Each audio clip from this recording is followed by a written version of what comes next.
Howdy, hi, and hello. Welcome back to another episode of C&C Talks. As always, we are your hosts. I am a person that no one cares about. Oh, my bad. Hi. That's it. So we aren't doing That's body Holly. parts this week. Go ahead. Fine. Hi, I'm Noah's left testicle. Hi. It's so much better when you just leave it as hi. Oh I my hate god. this. Go ahead. I'm Tyler's dick. Damn, he huge. Cody, was it? Pretty good. Okay. Welcome to the second installment of Guess What I'm Eating. Okay, so how heartfelt do we want to get tonight? Hold We're on. doing a bit. We're doing Holly's segment real quick. Oh, sorry, I thought. Okay. If anyone guessed a toxic waste slime liquor squeeze, you'd be correct. You win the grand prize of go fuck yourself. That taste just does not leave. Okay. I had a kind of goofy, silly, funny topic from last time that we never got to. What do you think your most embarrassing moment in your life has been thus far? And we'll go around with that, and then I have a second question on that. Okay, so What do you think your most embarrassing moment has been? So clarifying embarrassment, Like you felt embarrassment. Like not something that someone's like, that's embarrassing. Something you honestly and truly felt embarrassment that I felt for. ashamed for, or something. And I'm like, I did something so stupid or so clumsy. stupid. I'd say something like that because I So you feel want, like something feeling like- ashamed is completely different. Okay, so you want you something kind felt of embarrassment. lighthearted. Can it be where we weren't embarrassed before, but now we are? Yeah. Oh, Yeah. Okay. I feel like if you feel I embarrassment feel like for that's that how moment, embarrassment then yes. mostly Alright. works. Yeah. If it's something that you did that you're like, this fucking, like, I was such an idiot, like, this haunts me. Yeah. Those one of the things where you're drifting off to sleep and this memory creeps up. Like, All right. Yeah, I think I got one. I got one. you guys can start because I did not pre-plan one for this. You want me to go? Go ahead. So, I don't know if this is actually on YouTube or not. Continue. Don't look it up. Continue. I What would was... the name of it be called? I don't know, actually. I was probably around 12 years old, and I was friends with this guy named Austin. Our moms were friends, whatever. One day, I don't know what came over me, or I was asked to do this or whatnot. But outside my house, there's a small little sidewalk next to the road. Just for some reason, I decided to take off my shirt, whip it around in a circle, dancing and waiting for a singular car to honk. I was probably there for about 15 or so minutes, Oh my god! waiting for just one singular car or a car to honk. Luckily, after that 15 minutes, a car did honk. As my brother and Austin were laughing because they recorded it, and he said he put it on YouTube, and he does not remember what the name was called. So this just exists somewhere in the So fucking world. this somewhere exists. Wow, That's amazing, and I want to do everything I can to find that. I know. that is pretty good. I have one. So I have two that haunt me. The first one is back when Tres Amigos was here in town. Me and my best friend were there eating. We went to the bathroom.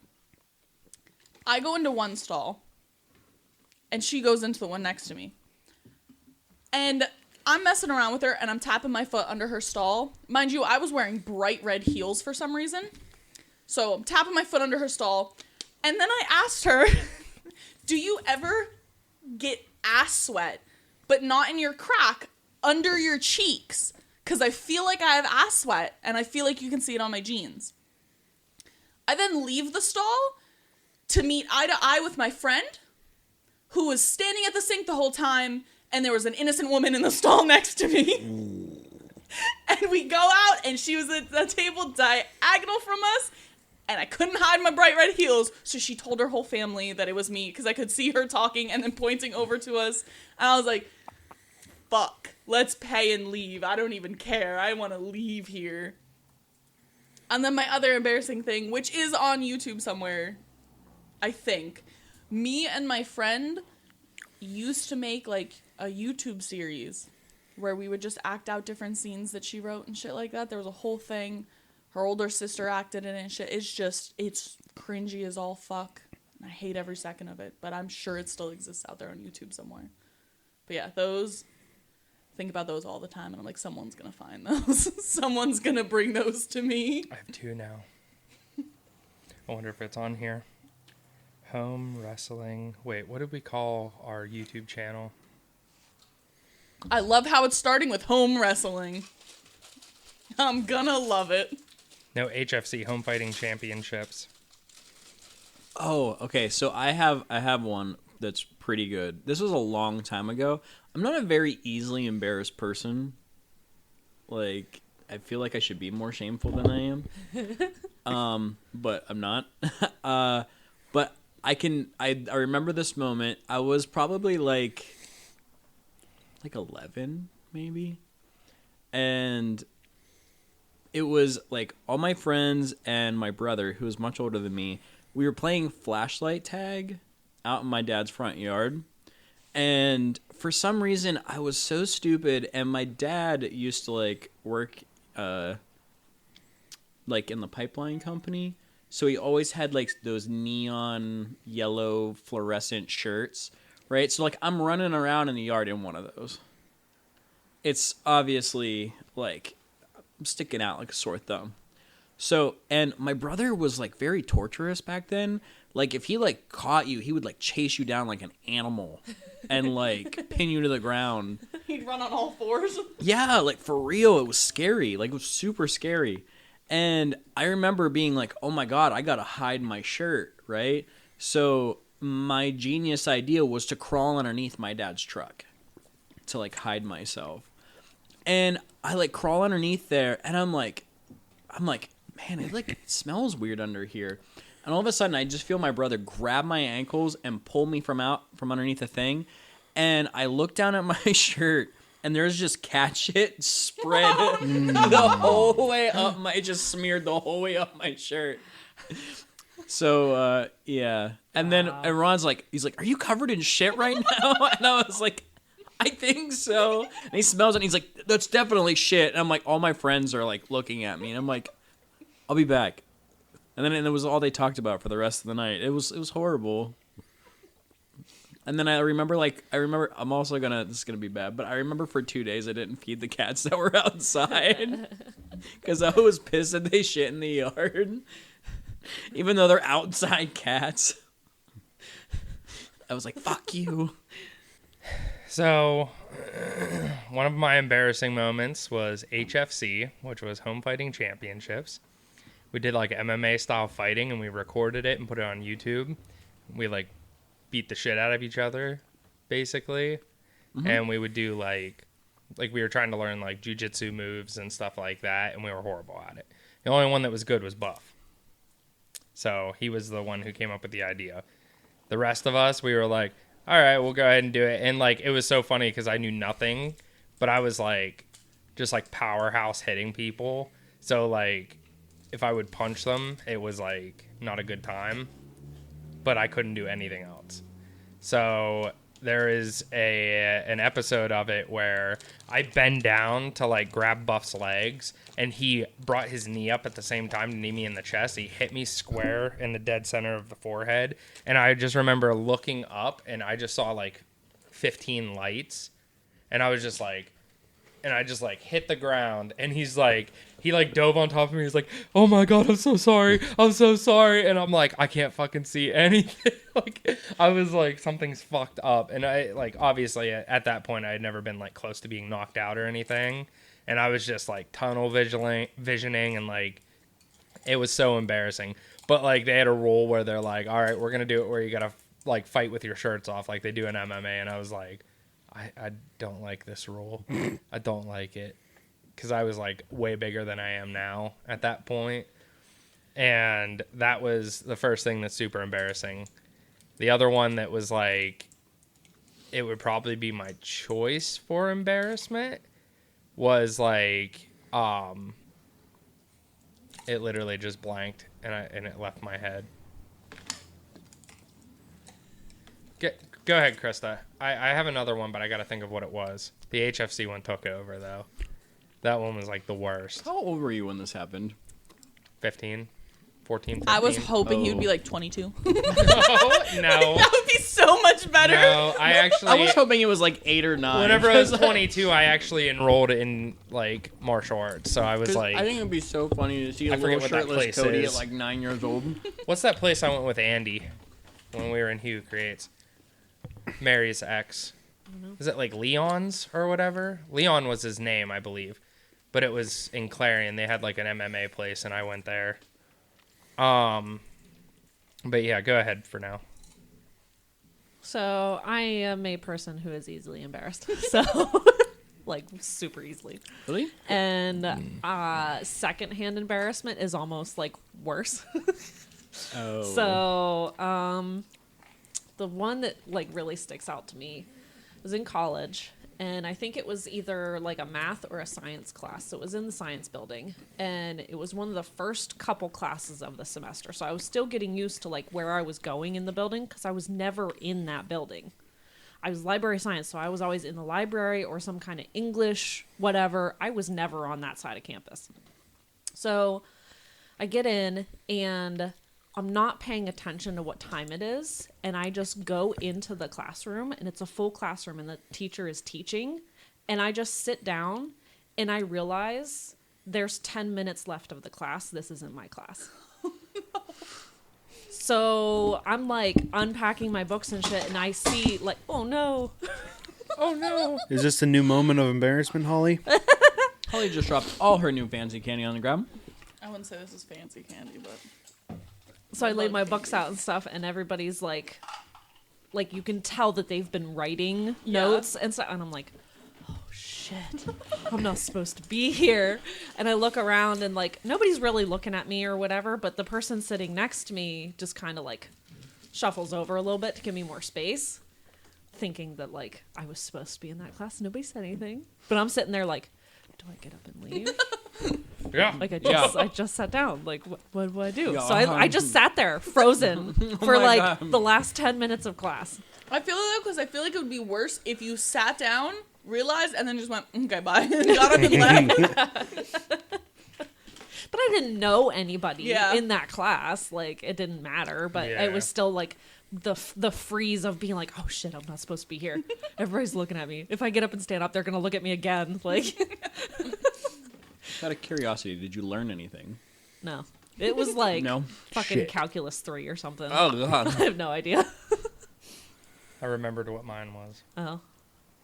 So I was in ornithology class Okay. in college. And I was sitting is there, and the ornithology? professor was talking to me, and I had a thing where I was like, this was like my morning class. I'm not a morning person. I hate mornings. And also, this guy was like boring. Like boring. And Cody, not to interrupt real quick. What's ornithology? Is it the study of birds? study of birds. Okay. Yeah. So I was like I going didn't know if Krista through, was playing a joke on me or something. and I was like going through and listening, and then all of a sudden, the next thing I know, I'm face down on the desk, and I had been snoring loud, like enough where my friend who was in the class like took a video of me right beside me, and then in the video you just see this, and then he just looks up like this, and he just goes and turns around, and the professor's standing right above me. Needless to say, he cut the video right there. But, like, that professor, like, came up, took, like, a big, like, book, like, slammed it on the desk beside me. I shot up and was like, oh, my God. And then he made an example out of me. Big time. He pulled his He pants down. started And spanked him. fucking... I was thinking. No, he started, like, fucking ripping into me in this class. And literally, like, just going ham. And I'm like... And I was literally, like, shell-shocked. Because, Yeah. like, in my mind, I'm like, I'm still sleeping right now. Like, this is fake. Like, everybody's, like, looking at me like, oh, my God. Luckily, I knew, like, most of them there. So, like, it could have been way worse. Yeah. Or I didn't know most of them there, is what I meant to Yeah. say. And I never saw them again. So I was like, I don't care. Like, on that part. But I was like... holy fuck, like I am getting reamed out. But he was like getting rough about it, and I was like, he was like, come on, get up, and he like walked me out in the hallway. And as soon as he got out in the hallway, he's like, hey man, like I blah blah blah, and I was like, you're gonna talk to me fine now? Like, what the fuck? Yeah. I'm like, Arguably, if he was yelling at me in front of the whole class, I would have just got up and left. well, he's like, are you ready to go in here and like actually be awake or what? And I'm like, not after that. I'm going home. I just left. Yeah. I never went back to that class again. I was like, fuck this. I dropped it immediately. I was like, I've been like, fuck you, bird boy. Right. dude, that guy, I don't know. He was known for like also he got stuck teaching ornithology, and he's like, I fucking hate birds. He's like, I hate this class. I hate everything about it. Like, he openly was just like, fuck this class. And then like whenever I fell asleep in it and started snoring out loud. Yeah. And I mean like snoring to the point where it was like my dad. So you'll understand that? Yeah. But it was like and he's just like, Yeah. he ripped into me so hard. The other one was going to be Andy's party, where I pissed on Cody Wilson because I was so fucking blitz drunk. I had no idea. I was like, yo, hold me up. And I just, like, right in front of, like Dukes, like tons of people. Like, probably, like, 15 dudes around a campfire. I was like, I got to go piss. And they're like, okay. And I'm like, hold me up. And I just, like, whipped my dick out in front of everyone.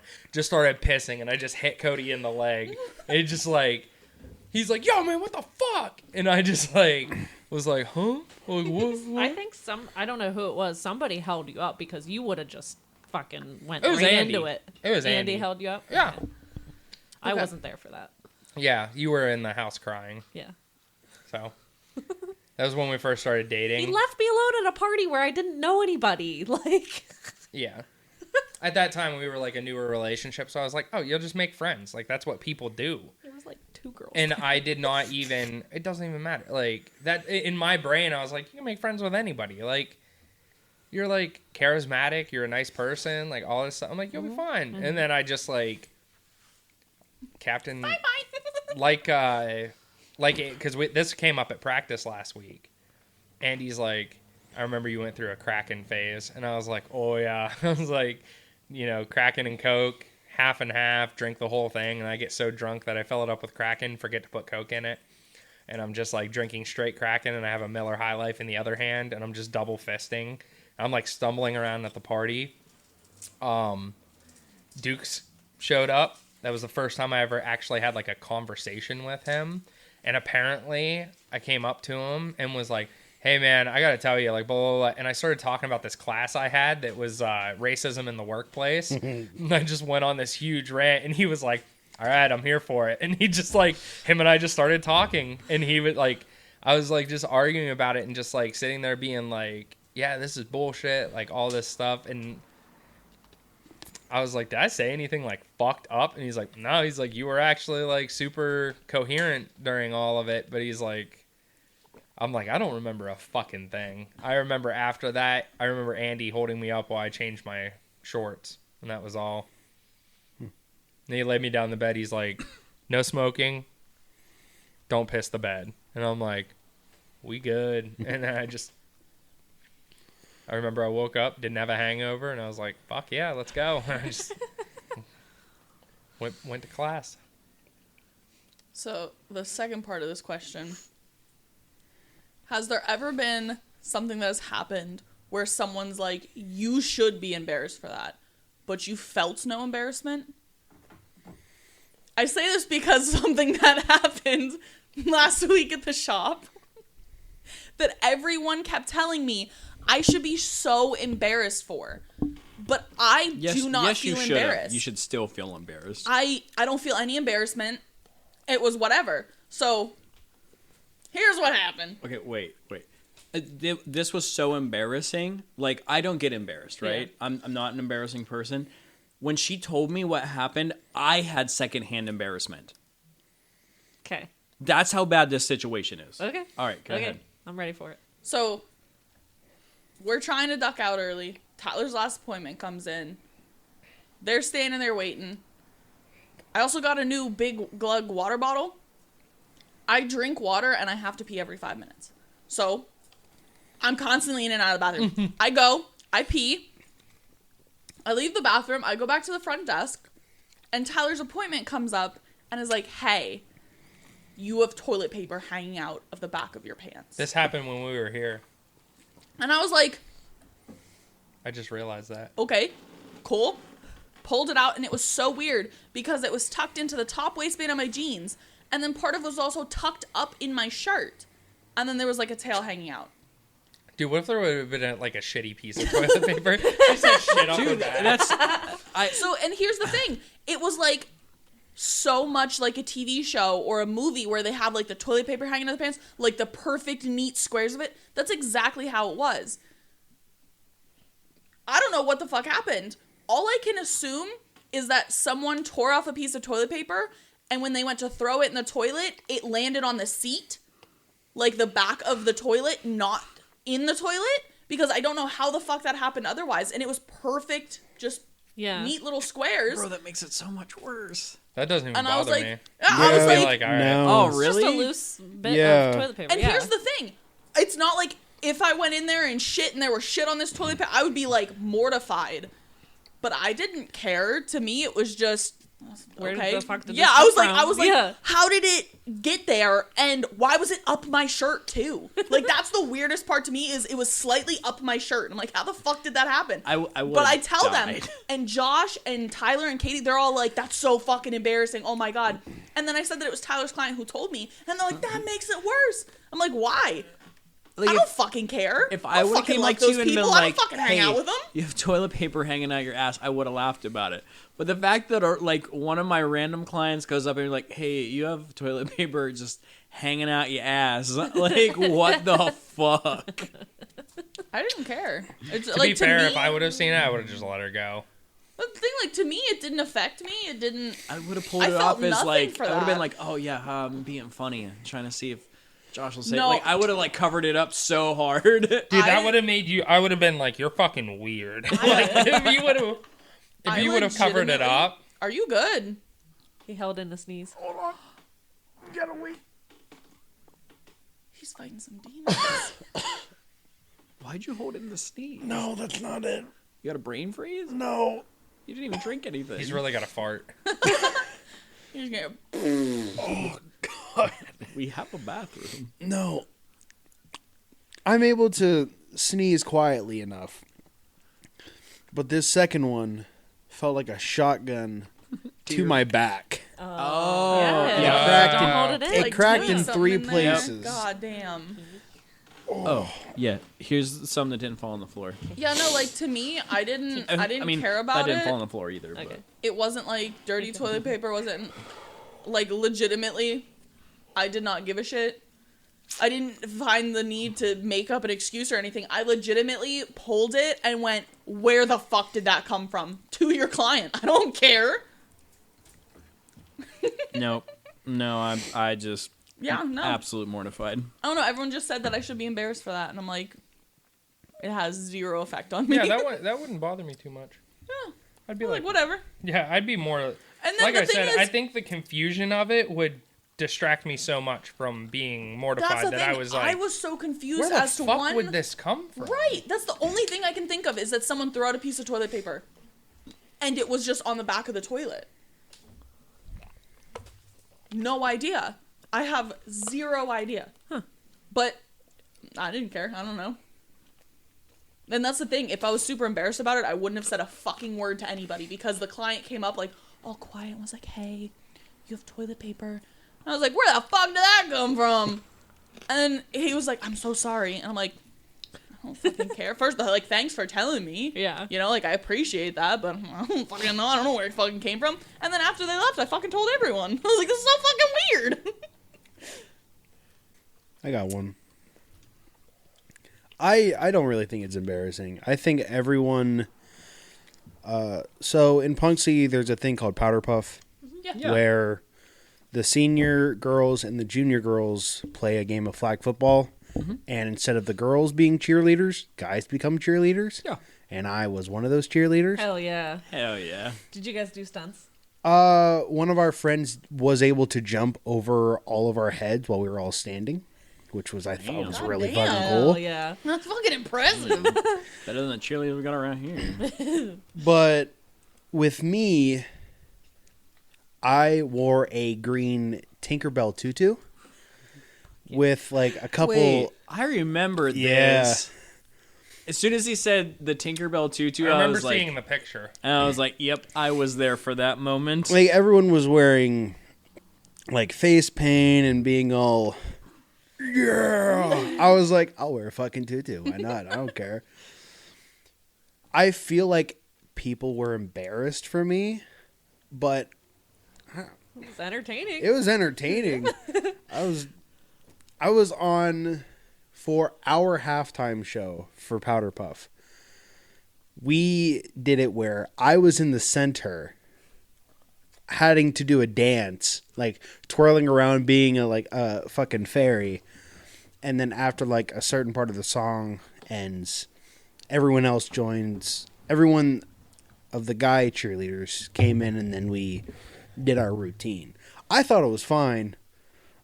All the girls thought it was fucking cool, I guess. Yeah, Oh, that's yeah. the thing. Like, if I saw that, I'd be like, fuck yeah. Yeah. I think the thing is probably it's a lot of those guys at that age it's their fucking are like, oh, egos. that's so embarrassing, and it's like, especially now that like we're older, it's like it's not really that embarrassing. Like that's kind of like funny. It's like it reminds me of that dude from remember that security officer gets in a fight, or no, it's a coach.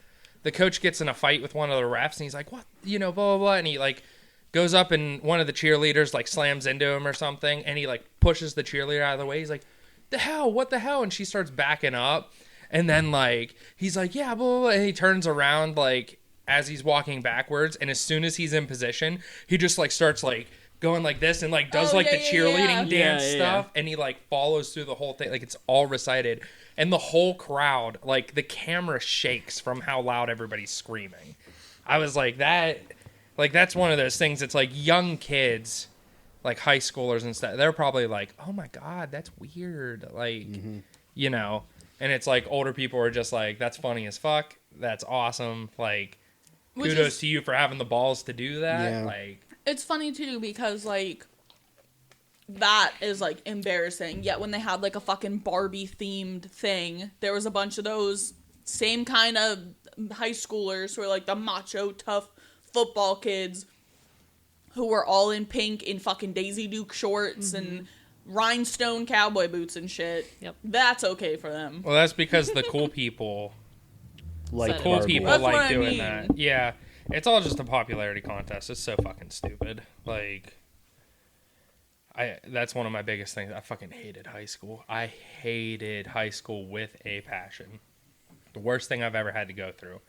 My dad always was that person who was like, oh, you know, whenever you get out of high school, you're really going to miss it one day. Like, those are the best years of your life, and like, blah, blah, blah, blah, blah, and like all this different stuff. Because my dad had a really fun high school time, but my dad was like hick, skinny, kind of not really rebellious. He was just kind of like, Huge penis.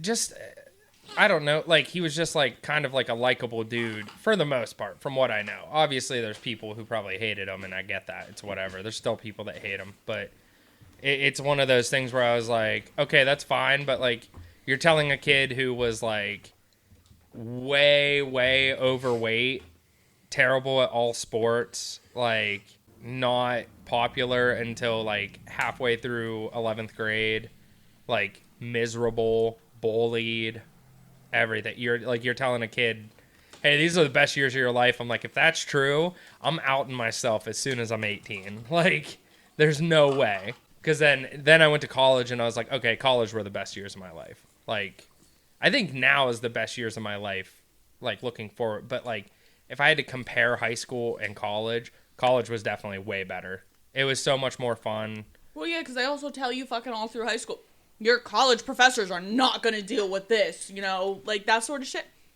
What's the fucking college professors there are out there? Like, fucking, I don't give a shit. As long as you fucking just sit there. Yeah, Except like for Birdman. they used to be like, Except for Birdman. I'm used- sure if he slept yeah. quietly, Birdman wouldn't care.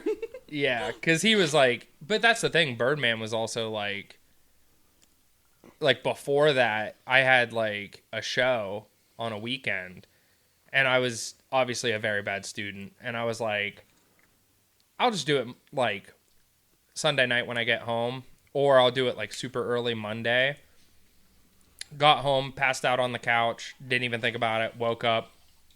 I was already like almost running late for class. I was like, I didn't do this assignment at all. I like walked up to him. I told him, I was like, hey, I am just going to be real with you.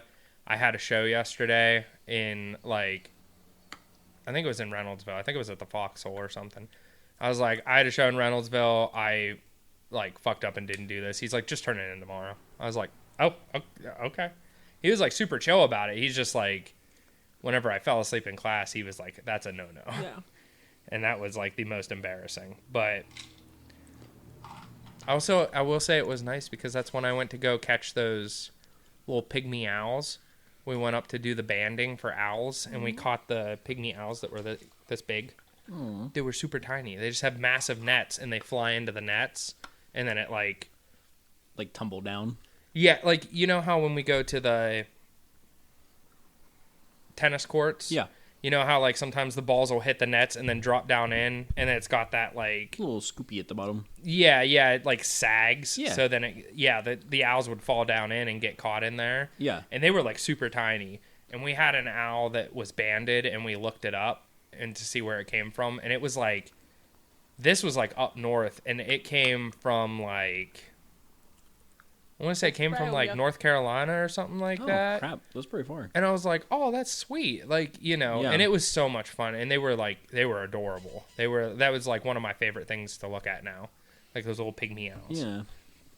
Did the little Birdman ever just, like, take you snipe hunting to be funny? No. No. I didn't know that was like I took my a cousin real snipe hunting thing. once. That was Like hilarious. a snipe. I didn't know that was like a real thing. It's not. It's not. The bird is. But No. That's what I'm saying. I didn't know the snipe snipe was a real thing. I thought just it was all made up. I know the hunting part of it is. Yeah, like, they But- would always give you, like, some weird thing. Like, you take a trash bag or, Oh, like... Yeah, they They give took you, like, me some out. weird, goofy way to catch a snipe. So they took me out snipe hunting, like my cousins did, but it wasn't like I was the target. It was my other cousin. Oh, okay. And she was like, we're like, okay, what we're going to do is we're going to spread out, and then you're going to stand here in the middle, and you're going to take this bag, and when we all run at you, the snipes are going to come to the center, and then you're going to throw the sack over them. And she just stood there for like an hour and a half until finally she was like, you motherfuckers. And the thing is we were hiding back by her, and we heard her say, you motherfuckers. All right, Tyler, what are your questions? So how heartfelt do we want to get? None. None? Okay, then Krista has no heart. Fine. Damn. I'll keep it kind of light. Keep it then. light. Keep it airy. Yeah. So, it's kind of like a all-inclusive question, but what do you guys think your biggest achievement was, or what moment in your life are you most proud of? I have a somewhat real answer. Sure. It's not really my most proud moment. It is a moment that I am very proud of. Yeah. It was one day where we went to Steel City Comic-Con, where I dressed up as Coach Boomer. And I didn't want to be a part of the competition because I just wanted to go. I want to have fun. Then these two schmucks, Tyler and Holly. Someone may have forced because I was too scared to go back there myself.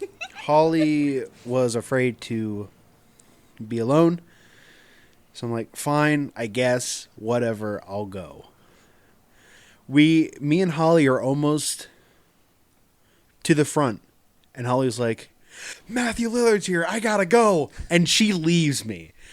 And at this point, I'm probably 2 or 3 away. I just say, fuck it, I guess, whatever. I go up there.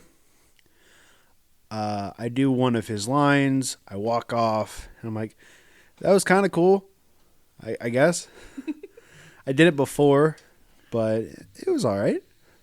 They come back, they show off the signature and everything, blah, blah, blah. I'm sitting down, like, there are so many people that have really cool costumes. There's like a, what was the giant, it's an anime, it's a giant animal, fucking... All I remember is a giant Groot that year. No. I don't remember what it was called. But they're starting to call off names, blah, blah, blah, blah, blah, blah.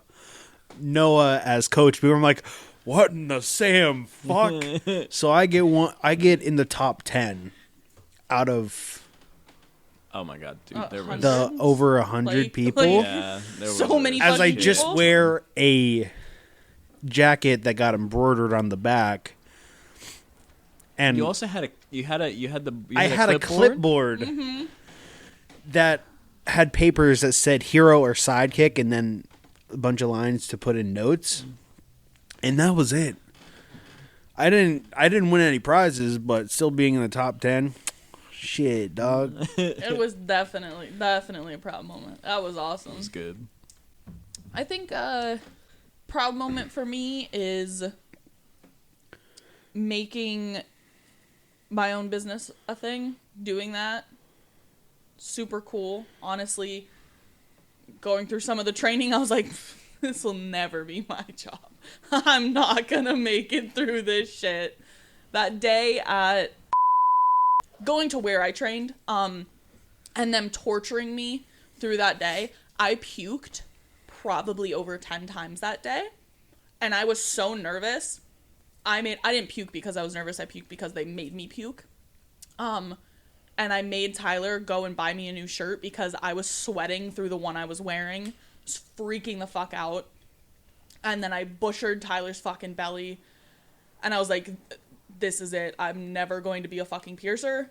Because I did that in front of someone who had been piercing for 15 years? Doing it to Tyler, who had been piercing for 13 years, doing it in front of my future boss, and I fucked up that severely. I was like, I can never do this at all. This is fucking terrible. So I was like, that's it. I'm not going to be able to do it. So starting my business, I feel like getting to that point, that's getting to the point where now I feel comfortable enough that I want to go back to school to learn other shit. I feel like is a very big moment. And honestly, fuck, just making it past fucking 20. I'm not gonna lie, 19 to 20, I was gonna off myself. Made it past it, though. That's another big one. Well, I found a really cool bug once. God damn it, go ahead.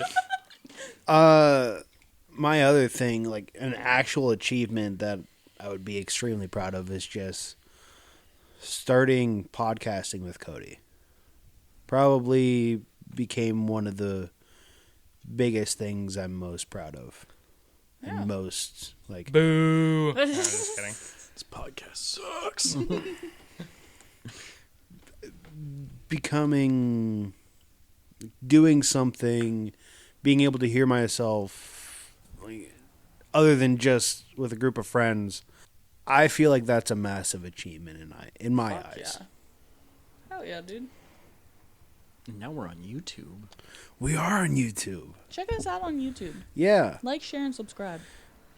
We just got to plug in YouTube anytime we do this now. Just somehow plug in the YouTube. Oh, we should have did it when you were talking about the video being on Oh, YouTube yeah, somewhere. shit. Cut it in there. Yeah, you're right. So mine would probably be also starting the business. But because I was able to let go of like my desire to just like feel useful. So like working under managers Yeah. and like I'm a good worker and I provide so much, experience and skill and blah, blah. Nobody gives a shit. And it took me a long fucking time to realize that, and people not treating me the way I should have been treated, and not listening to me, and not taking my side, and HR not doing their job, and blah, blah, blah, all this other kind of stuff. And I was just like, okay, fuck it. I'll just be my own damn boss. Like, nobody's going to treat me the way I'm going to treat myself. Right. So Yeah. that's a huge achievement for me. And the other one is like right before that, honestly, like the year before that, is letting go of feelings of like being disappointed by the way that people have treated me, like people that I thought were my friends or whatever. Like, Yeah. like people always say the number of friends is not important, it's the quality of Yeah. them. And like that is super true, but at the time I thought those were my people. Right. You know what I mean? Yeah. So like letting go of, you know, was it me? Did I do something? Did, you know, all of those, that kind of like, Yeah. yeah. So Took a lot of work. Oh yeah. And it's still a lot of work. I still have times where I'm like, why did she treat me like this? Like, Yeah. I never did anything to her. Like, but she was just a bad person. I was gonna say, and like, the easiest way to describe that is just a piece of shit. Yeah. That's it. They Yeah. are just a piece of shit. That's yep. and honestly, I went through the same shit with people fucking me over and everything. Yeah. And the one thing that honestly helped me so much is that whatever, you were a piece of shit, but I don't regret any of the good times or anything like that. Mm-hmm. The biggest thing was I don't regret the love I gave because you probably needed it more.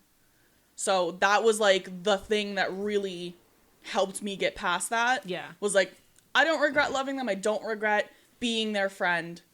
Yeah. They're just a piece of shit. That's what it comes Absolutely. down to. Yeah. They decided to go that way. Yeah. I'm going to go that's another. the positivity of it. Like, I was true to myself in how I treated you. Yeah. That doesn't make it okay, but Right. it also, like, that's not... And it doesn't minimize fault. what you have Yeah. done. Right. You know, Yeah. like, yeah. Yep. And with the whole, you know, corporate America bullshit, you really don't realize how much it does affect you until you get into your own business. Because, like, coming from being a fucking preschool teacher, that honestly is one of my favorite jobs. I've worked a million fucking jobs, but that was one of my favorite. The kids were fucking amazing. I loved those kids. They were sweet as hell. They were literally, they were like the best part of my day, going in there and seeing them. Yeah.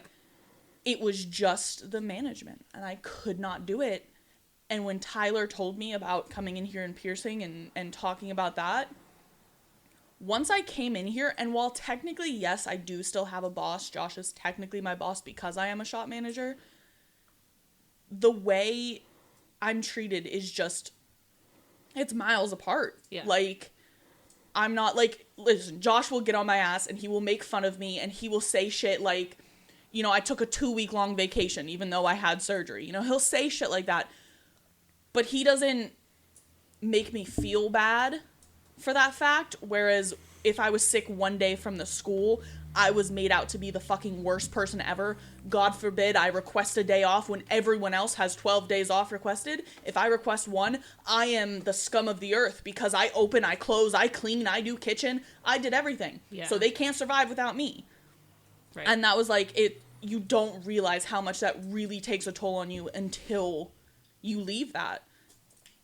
So I think personally, like what you guys are saying is, you know, you own your own businesses and those are the things you're most proud of. I also own my own business. You know, I've done tattoos now for 13 years. And I'm not proud of it. And I'm not. Yeah. No, that is one of the things that I can honestly say I'm not proud of. And I think it was because of the upbringing on how I got to it. I spent almost 4 years doing an apprenticeship to where it was an old school apprenticeship where you get hazed, you get tased, you get the shit rocked out of you, you get put down, you get drug through the dirt. Like you are nothing. The first 40 tattoos you do, you're your apprentice or your opposite of an apprentice. Master? Yeah, whatever. Is basically behind you being like, that's shit. Mentor. Yeah, that's shit. That's shit. And you just get every single day. It was never... So, okay, listen. So literally in 13 years, okay, I have had my mentor say that he was proud of me twice. And it wasn't even like, hey, dude, I'm really proud of all the work that you've put in and all the shit that you've done. It was, hey, that tattoo looked nice. Mm-hmm. That's it. I've never gotten anything other than that. So it really put me in the mindset that, like, I'm a very humble person when it comes to tattoos. I'm not like, hey, dude, like, I'm better than that guy. Come to me. Like, or, you know, if somebody, like, compliments me on a tattoo I did, I'm like, oh, sure. Like, I never, ever, I don't think my work is great at all. I, like, to be honest, there's, like, I put, like, very, very minimal amount of tattoos, like, on my Facebook or anything, just because my confidence level is, like, bottom tier. Yeah. So I can't be proud of owning my own business and, you know, succeeding in it and making a lot of money doing it. You know what I mean? Mm-hmm. I just... Now, do you think that would change in a different environment? Or do you think you would still feel that way?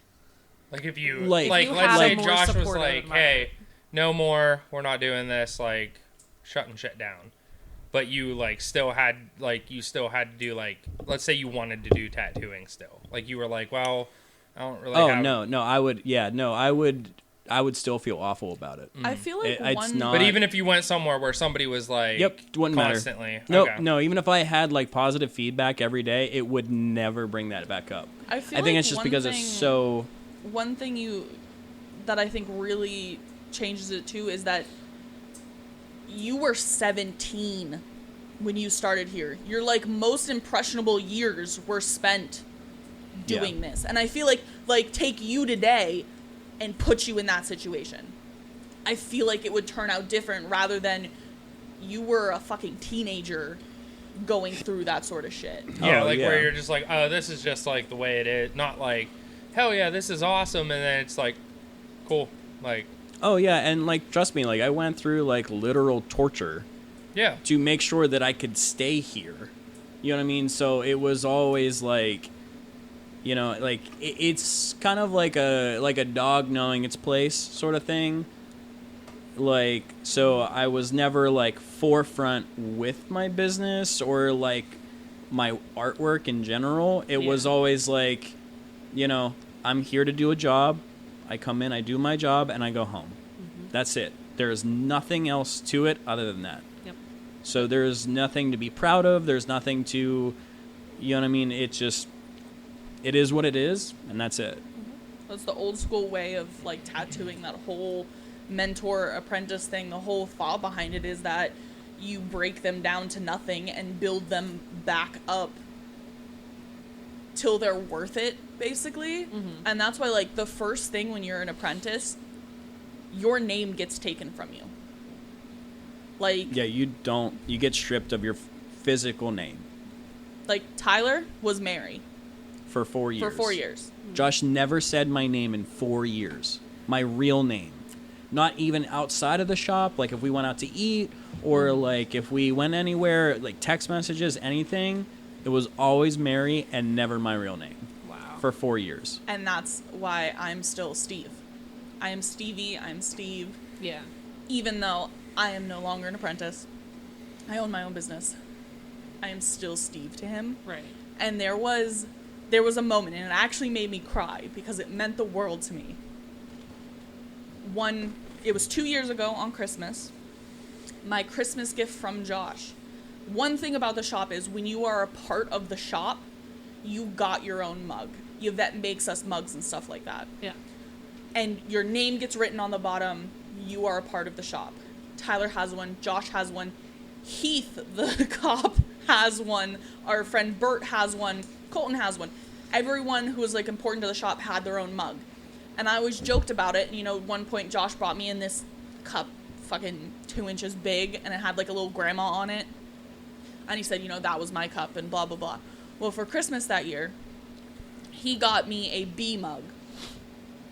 And because he said that the Yvette mugs wouldn't really fit me, so he wanted to get me a mug that would fit me. Mm-hmm. And on the bottom, he wrote my name, my real name. He wrote Holly on it. And then that's when he told me, I'm no longer an apprentice. I get to open my business. I'm ready for it. Yeah. And I actually cried because that was Huge. I thought from then on, I could be Holly. Mm-hmm. That was 2 years ago. And I've never heard him say my name. If you talk to him and you say Holly, he'll say, I don't know who that is. Like, his son calls me Steve. His wife calls me Steve. Everyone in the Dark Star family still calls me Steve. Everybody who calls the shop calls you Steve. All of my clientele know me as Stevie. Tyler's clientele, Josh's clientele, they all know me as Stevie. Yeah. And that's the thing. I changed it to Stevie because I was sick of answering the phone and saying, Dark Star, this is Steve, or someone coming in. And, you know, saying that my name's Steve, and then being bombarded with a million questions and me having to explain, I'm not worth a name. Because that's what it comes down to. That's the whole premise behind it, is that I am not worth a name. Mm-hmm. So I have to earn my real name back. And so that's why I'm Stevie. And what it shows is, like, it's supposed to show, like, dedication to the shop.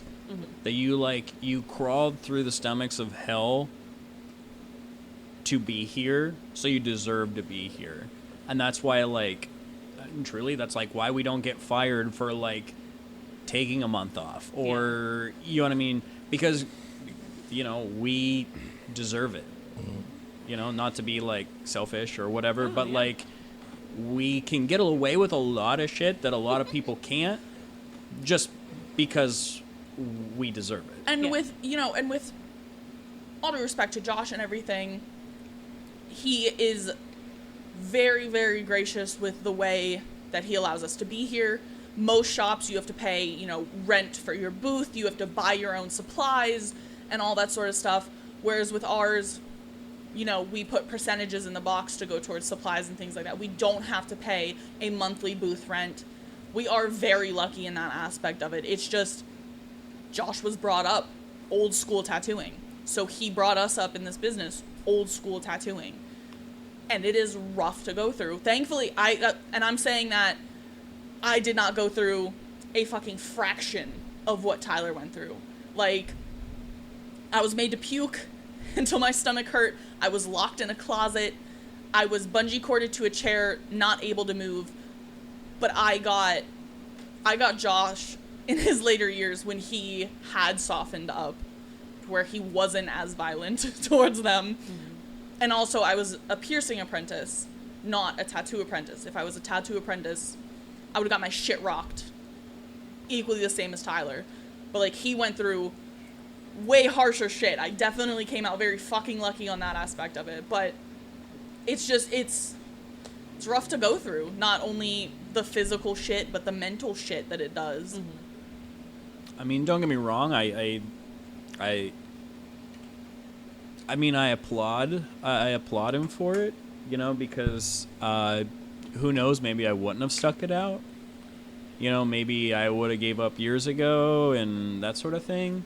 I mean, everything I have today is because I do work here and I do have, so I'm very gracious for that. I am. Anyways, back to, like, a moment that I'm truly proud of. He found this really cool bug one day. Yeah, I found a really cool bug one day. No, I like to feel that as myself, I'm a very independent person, but I am very, very heavenly. Heavenly. I'm very heavenly. Heavily dependent on my dad. For everything. He's a pain in my ass. He annoys the shit out of me. But literally, if it wasn't for him, I'd have nothing. He's built every house I've ever lived in. Every crazy idea that I've ever had growing up as a kid, he was, all right, let's do it. I'm ready. Like, he's never given up on me for anything. Most supportive man I've ever had in my entire life. But one day, I kind of got fed up with the whole, like, daily grind of everything, the monotony of everything, and I said, Dad, listen, I have this idea. I want to get a school bus. I want to turn it into an RV, and I just want to go. I just need out of here. I want to see the world. I don't want to do this anymore. And literally in 2 weeks, my dad found a school bus and remodeled the whole thing. Like, we had a kitchen, a bathroom, a bedroom, even a little dining room, like, and it was perfect. And for the next 6 months, I traveled across the United States, and I saw the most beautiful things that I might not ever see again in my entire life. And to this day, when I look back on those pictures or I think back on those events, like, some things that I talk about my therapist with is, like, when you, like, climb a mountain, right? Like, and you get to the peak, like, you have that a moment of, like, I did it. Like, I'm here, I made it to the top, and I always say that I'm like, I've already reached that peak in my life. Like, I saw the world to its fullest. Not to its fullest, obviously. There's thousands of other things I'd like to see in the world, but I've seen more things than most people will in a lifetime, and I'm very, very proud and grateful for those moments. Like, and like, I talk about it constantly, but it's the one thing that, like, it sucks because, like, businesses and stuff, like, you can see it, or, you know, that sort of stuff, like, oh yeah, come down to my shop or whatever. Those moments, like, how do you show somebody that? Like, how do you show somebody your proudest moment other than being like, oh, here's a picture of when I went here? Like, it's like, I want you to experience what that feeling is, because it's the most intense thing. And I think one of the moments that made me the most proud of is when I left, I gave my dad a hug, and I bawled. I bawled for like 20 minutes, and he's hugging me, and he's crying, and it was horrible. And he's like, I want you to see the world like I did, because my dad was a huge traveler. And he still is. He still At is. fucking almost 70 years old. Yeah, and he's still out seeing the world, you know? And he goes, I want you to see the world like I did. And I got in that bus, and I could just, like, I imagine, like, I can just picture it just like it was the other day. I remember seeing him in the rearview mirror of the bus. And to this day, I don't, when I'm leaving my dad's house or anything, I don't look back. I don't look at him. I don't, you know, I'm just like, hey, Dad, I'll see you tomorrow. Because I think in that moment I was very afraid that that would be the last time I would see him, and it wouldn't be face to face. So when I leave his house, I don't look at him. Yeah. And throughout that entire trip, the bus had a couple hiccups and everything. And I was, at the first time in my life, I had to be solely independent. I had to depend on myself and the things that I knew. And it was the most freeing feeling I've ever had in the entire world. I had to, like, when the bus had hiccups, I had to fix it. I've never fixed a bus before. I knew nothing. But I felt like when I came back, I felt like I was a fucking diesel mechanic. And, like, I could build an engine. Yeah, like, you know, I felt like on top of the world, you know? Yeah. And, like, I never I've never read a road map before, right? But, like, you know, usually when you go on vacation, you're going to one place, right? So you type into GPS and you're like, I'm going here. Right. I didn't have a plan. I didn't know where I was going. I didn't know what I was doing, what I was seeing. There was not one moment. All I knew is that I just wanted to go across the country. That was it. When I left, I was just like, well, fuck it. Ohio's next to Pennsylvania. So I just started driving towards Ohio. That was it. Yeah. And like, I never once, and I can honestly say I never once used a GPS. I never turned it on. And my dad gave me a road map of the United States, and he said, I used this on my trip. And I said, Dad, I don't know how to fucking use that. And he goes, you don't know how to use a road map? And I said, no, there's no fucking way. And I don't even know what made me think of it, like, as I'm driving, like, I pulled it out, and I'm like, oh my God, like, I can, like, actually, like, it was so weird. Like, I don't know if you guys have ever had an experience where, like, you have never done something before, but as soon as you, like, look at it, you just, like, instantly know how to do it. Yeah. And I looked down at the road map, and to this day, if you were to give me a road map, I still don't think I know how to use it. But when I did that, I could read it like it was, like, a fucking textbook. Yeah. And I was like, oh my God. And I went the whole way across the entire United States and lived in Oregon for a month. Like, you know what I mean? Like, I made it by myself. And I like would call my dad, and my dad he'd be like, "What's going on?" And I'd be like, "I don't know, the bus is like sputtering or something." And he'd be like, "Oh, I wish I was there. I wish I could help you. I can't see it. I don't know." And I would just figure it out. And I figured it out. And my dad always says, he's like, cause like I get very like anxious or like upset, you know, at a lot of times. And he said, the whole time you were gone, he's like, I have never heard fear in your voice. Not once. And it was true. I never felt angry. I never felt anxious. I never felt sad. Not once. For 6 months. And I've never felt that way in my entire life. Mm-hmm. And I think just that, the ability to be independent like that and see the things that I did is like something that I'm most proud of. Honestly, as much shit as we love to get Jeffy for being crazy Jeffy, that man, he is the best father I think I have ever met in my life. Like, we could walk up to him the second we get home. We could walk right in his house and be like, hear us out. We're building this. Here's our plan. And instead of his questioning why or what do you do, blah, blah, he'd be like, okay, but how about instead of doing it that way, we tweak this to do this? Like, he is just immediately on board with anything. And it's just, he is so supportive of shit. It's crazy. And he doesn't care. Like, if we're having fun, he doesn't care. Mm-mm. I grew up in a different household. So, like, prime example, we were outside lighting off fireworks. And now it's getting later and later and later. And we moved closer to the house because we were having a fire. And I looked at Tyler and I'm like, you need to go inside and you need to ask your dad if this is okay. Because we're setting off like bottle rockets. We're throwing fucking smoke bombs. We're just all kinds of shit. Firecrackers. We're throwing firecrackers at each other and shit. But I'm like, you need to go ask Jeff if this is okay. Because like, I don't want him getting pissed. And Tyler's like, my dad's not going to give a shit. He does not care. It's fine. I'm like telling her the whole time. I was like, we do not. I'm like, I don't need to go do this. And she is like adamant. And then Jeffy wanders outside and I'm like, this is where he's going to yell at us. He is upset that we are making noise outside his home. And he comes down and he's like, oh, you guys playing with fireworks? And we just bullshitted with him. And he's like, okay, don't kill each other. Goes back inside. It was just and I was like, I told you. Cool as ever. Like, yeah.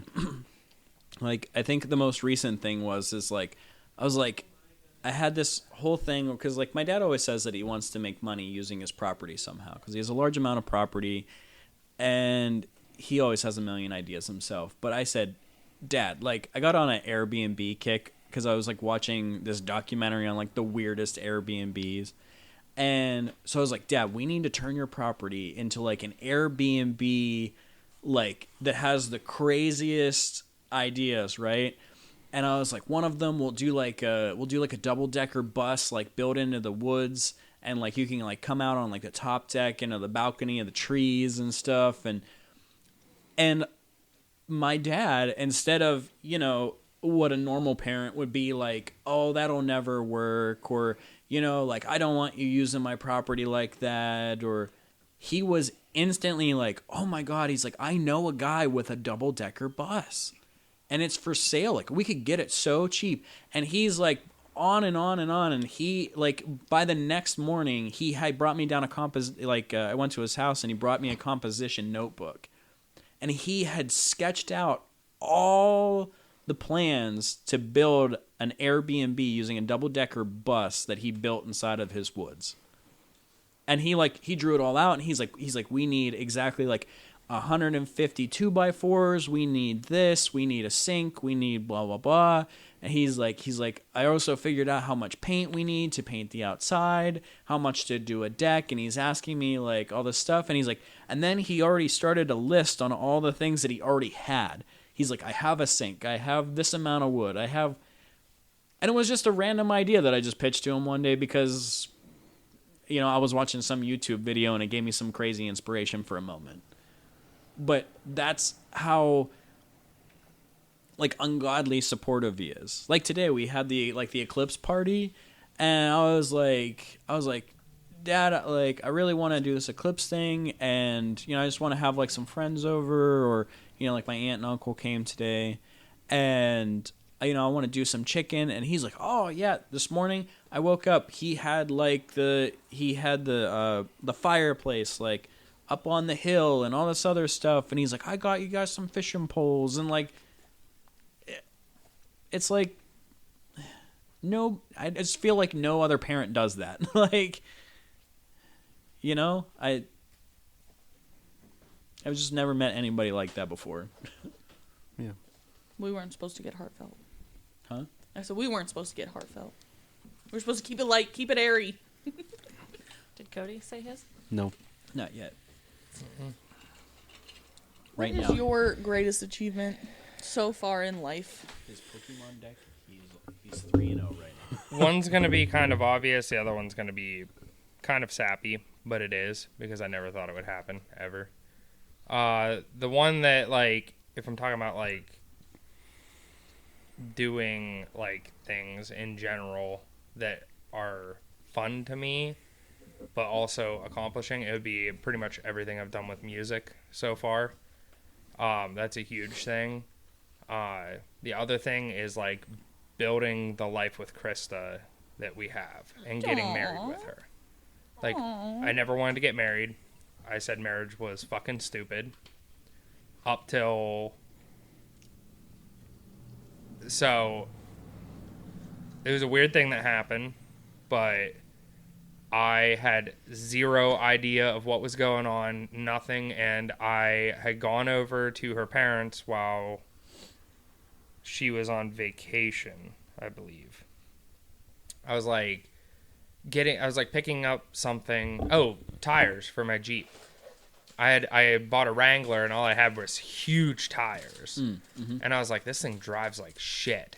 And he's like, well, I got some extra tires out here. He's like, if you want them, you can have them, whatever. So I went out and got just regular. It's the loudest rapper ever. I went out and got the tires, and then I was like just talking to him, bullshitting. I was like, yeah, blah, blah, blah, blah, blah. Like, yeah, I'm excited to go do this, and like, I want to get this switched over. I want to do this, and can I marry your daughter? And I literally said it, and I went, what the fuck did you just say? Like, I literally had no plans, nothing, didn't even think about it before. I had never, like, daydreamed about marrying her or anything like that, because it just was something that I didn't want in general. And then all of a sudden, like, it just came out of my mouth, and I was like, oh, like, I do want this. And, like, everything came full circle, and I was like, holy shit. And I just turned around, and I looked at him, he's like, yes, like, absolutely. And he just, like, shook my hand and hugged me and was like, yeah, like, 100%, like, blah, blah, blah. And then he, like, asked me, like, a handful of questions and stuff about it, like, just curious about stuff. And I was like things you had no prep time for. So well, you're like, just, I was sitting there. Like, oh, shit. Well, I remember I, like, got done talking with him, and, like, I think I helped him with something, whatever. And then I got in my Jeep, and I remember sitting there and being like, I got to get a ring for her now. I didn't even think of, like, I literally, like, nothing. I literally was just like, motherfucker. And then I messaged Megan, and I was like, hey, you can't freak out. Like, I know you're not really going to see her until this point, but, like, you cannot say anything. And I was like, I need you to help me with family photos, like with us and Noon and then you. And she's like, okay. And I was like, I'm going to propose to her. And then Megan, like, I literally hit send and my phone started ringing, like, immediately. And I answered the phone because I knew her. I answered the phone like this, and I just heard squealing on the other end. And I was like, wait. And then she stopped squealing. I was like, hey. I was like, just so you know, I'm like, this is what's going on. Like, I just ordered it, like, everything, like, blah, blah, blah. And then it just kind of, like, But, like, looking back on it, I'm like, obviously it's like, I don't regret anything. I don't like feel like the only things that I regret are things that we know. Like, If the we whole would have wedding known thing now, and- or yeah. if we would have known then what we know now, we would have made different decisions. Yeah, it was more non-related to our marriage and more related to us just being stupid with money, making horrible decisions in general, like stuff like that. So letting like, my family decide a lot of things that yeah, yeah, well, influence your decision. right. They didn't decide Things it, that but I thought I wanted. it was like that thing where it's like, well, my parents are like paying for most of it, so I kind of have to give them what they, like what they want and stuff like that. And I was firm where I was like, I'll cancel this wedding. Like, if it's not going to be fun for all of us, I'm not doing this. Yeah. And like, she was like, well, I'll let you handle this. And like, I love her to death, but my aunt was like, we're not religious at all, obviously. My aunt was like talking to my mom, and she's like talking about like planning out like a prayer and stuff for us and all this shit. And my mom's like was talking to me one day, and like We were both there. yeah, we were both there, but I didn't even give Krista time to talk because No, we immediately, both of us said no. I was the 1st We're not doing one this. because I think you were like on your phone or doing something like whatever, and you weren't like 100% in like what was going on. But she's like, Aunt Kathy wants to know if she can say say the prayer, Or the and blessing or immediately I whatever. was like, no. I was like, no, I'm not. No, I'm like, no prayers, no nothing. I'm like, I want like well wishes. I don't want people to pray for something I don't believe in. Like that just doesn't interest me. I'm like, if there's one thing I'm gonna put my foot down, I'm like, I don't want this to be a fucking like Catholic or Christian like wedding. That's not the point of this. Yeah. I'm having my friend Shane do the fucking The service, the ceremony. service. Officiating. Yeah, officiating. And I'm like, Shane's writing fucking Lord of the Rings Scripts. style scripts. Yeah. And like, I wrote my thing for Krista, and I fucking wish I had it wrote down still. I have no idea what I did. I just remember like saying some cheesy ass lines from like Lord of the Rings, where it was you'll always be my light whenever all other lights go out, and like stuff like that. And it was just like, I was like, there is like, this has nothing to do with Christianity or anything. And I'm like, I'm not going to have it be. Right. I'm like, say a prayer to yourself. I appreciate it. No. Yeah. Like, no. And also, she's super fucking long-winded with her She prayers. is. Oh my God. Like, It's 5 like- minutes it's for Thanksgiving. 5 prayer. minutes? We timed it last time. It was like 15 minutes. So one thing with like vows and all that, I have always told Tyler when we get married, I want to do like pre-written vows or something. And he's like, no, we're writing our own. I am fucking terrified for that because published author, autistic. Shit. I'll help you. Like, I am just so god awful with my words. I know what I want to say, but I can't get it out. Like, Yeah. He's gonna be up there fucking spitting straight poetry, and I'm gonna be like, thanks. You got a nice ass. You're cool. Yeah. Your butt's nice, and I wish you'd let me poke it more. Nice cock. Yeah. You got that fire D, as Gypsy Rose once said. Like, I'm so fucking stupid with words. I'm like, I don't want to be up in front of fucking everybody with you saying shit that's gonna make me bawl, and then me being there like, I don't know. That is one thing I was worried about. I was like, we did do the thing where we got it over with. We did that. What's that called? The thing where The they first made look. yeah, they made me like turn around and not look at her, and then I was like, I'm not gonna cry, and then I turned around and I was like, maybe a little bit, just a little bit. Those were some of my favorite pictures, though. Yeah, but I was just like, the nice thing is I didn't get like super emotional. My dad made me cry. That was the only person. My dad will always make me cry. Yeah. I'm a fucking baby. Daddy's boy. I'm a fucking baby. It's so bad. we were at graduation for high school. I was sitting there. I'm like, yeah, I can't wait to get the fuck out of this place. And I'm like, everything. My mom's like, woo, like coming up. And literally it was like this. She was like, and I'm just like, no. I'm like, this is the best day of my life. I'm like, I get to get the fuck out of this place. I'm like, your crying ain't going to bring me down. And I looked over at my dad, and he had his sunglasses on, which were like welding sunglasses. So they were like dark. Couldn't see anything. I was like, hell yeah, I did it. And I just saw tears like coming from behind the glasses. I immediately lost my shit. I immediately started bawling so fucking hard. And I like couldn't breathe in between sobbing. And I was just like, I was fine. Everything was good. And then like at the wedding, I was like sitting there and I got everybody like Engraved flasks. yeah, like laser etched like flasks. Yeah. And it had like the big letter of like B, and then it said Bush on the bottom.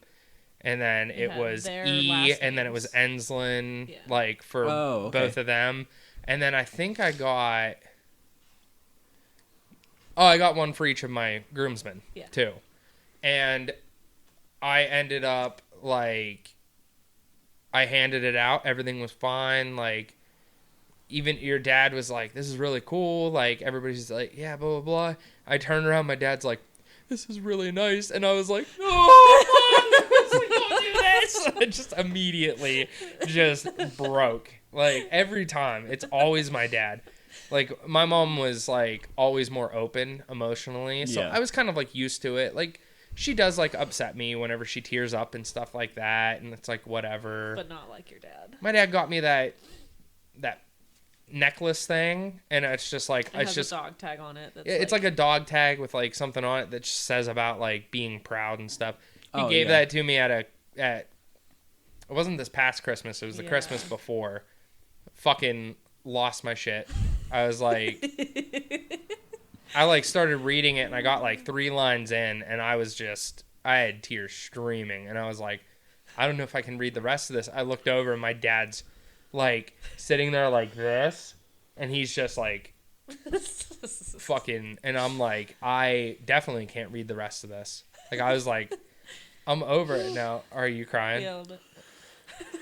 And I was just, that's like my one thing is my dad was always like a super hard ass and he was a lot more critical of stuff. Yeah. Like, I think it's really cool that your dad was that way where he was like always supportive and stuff.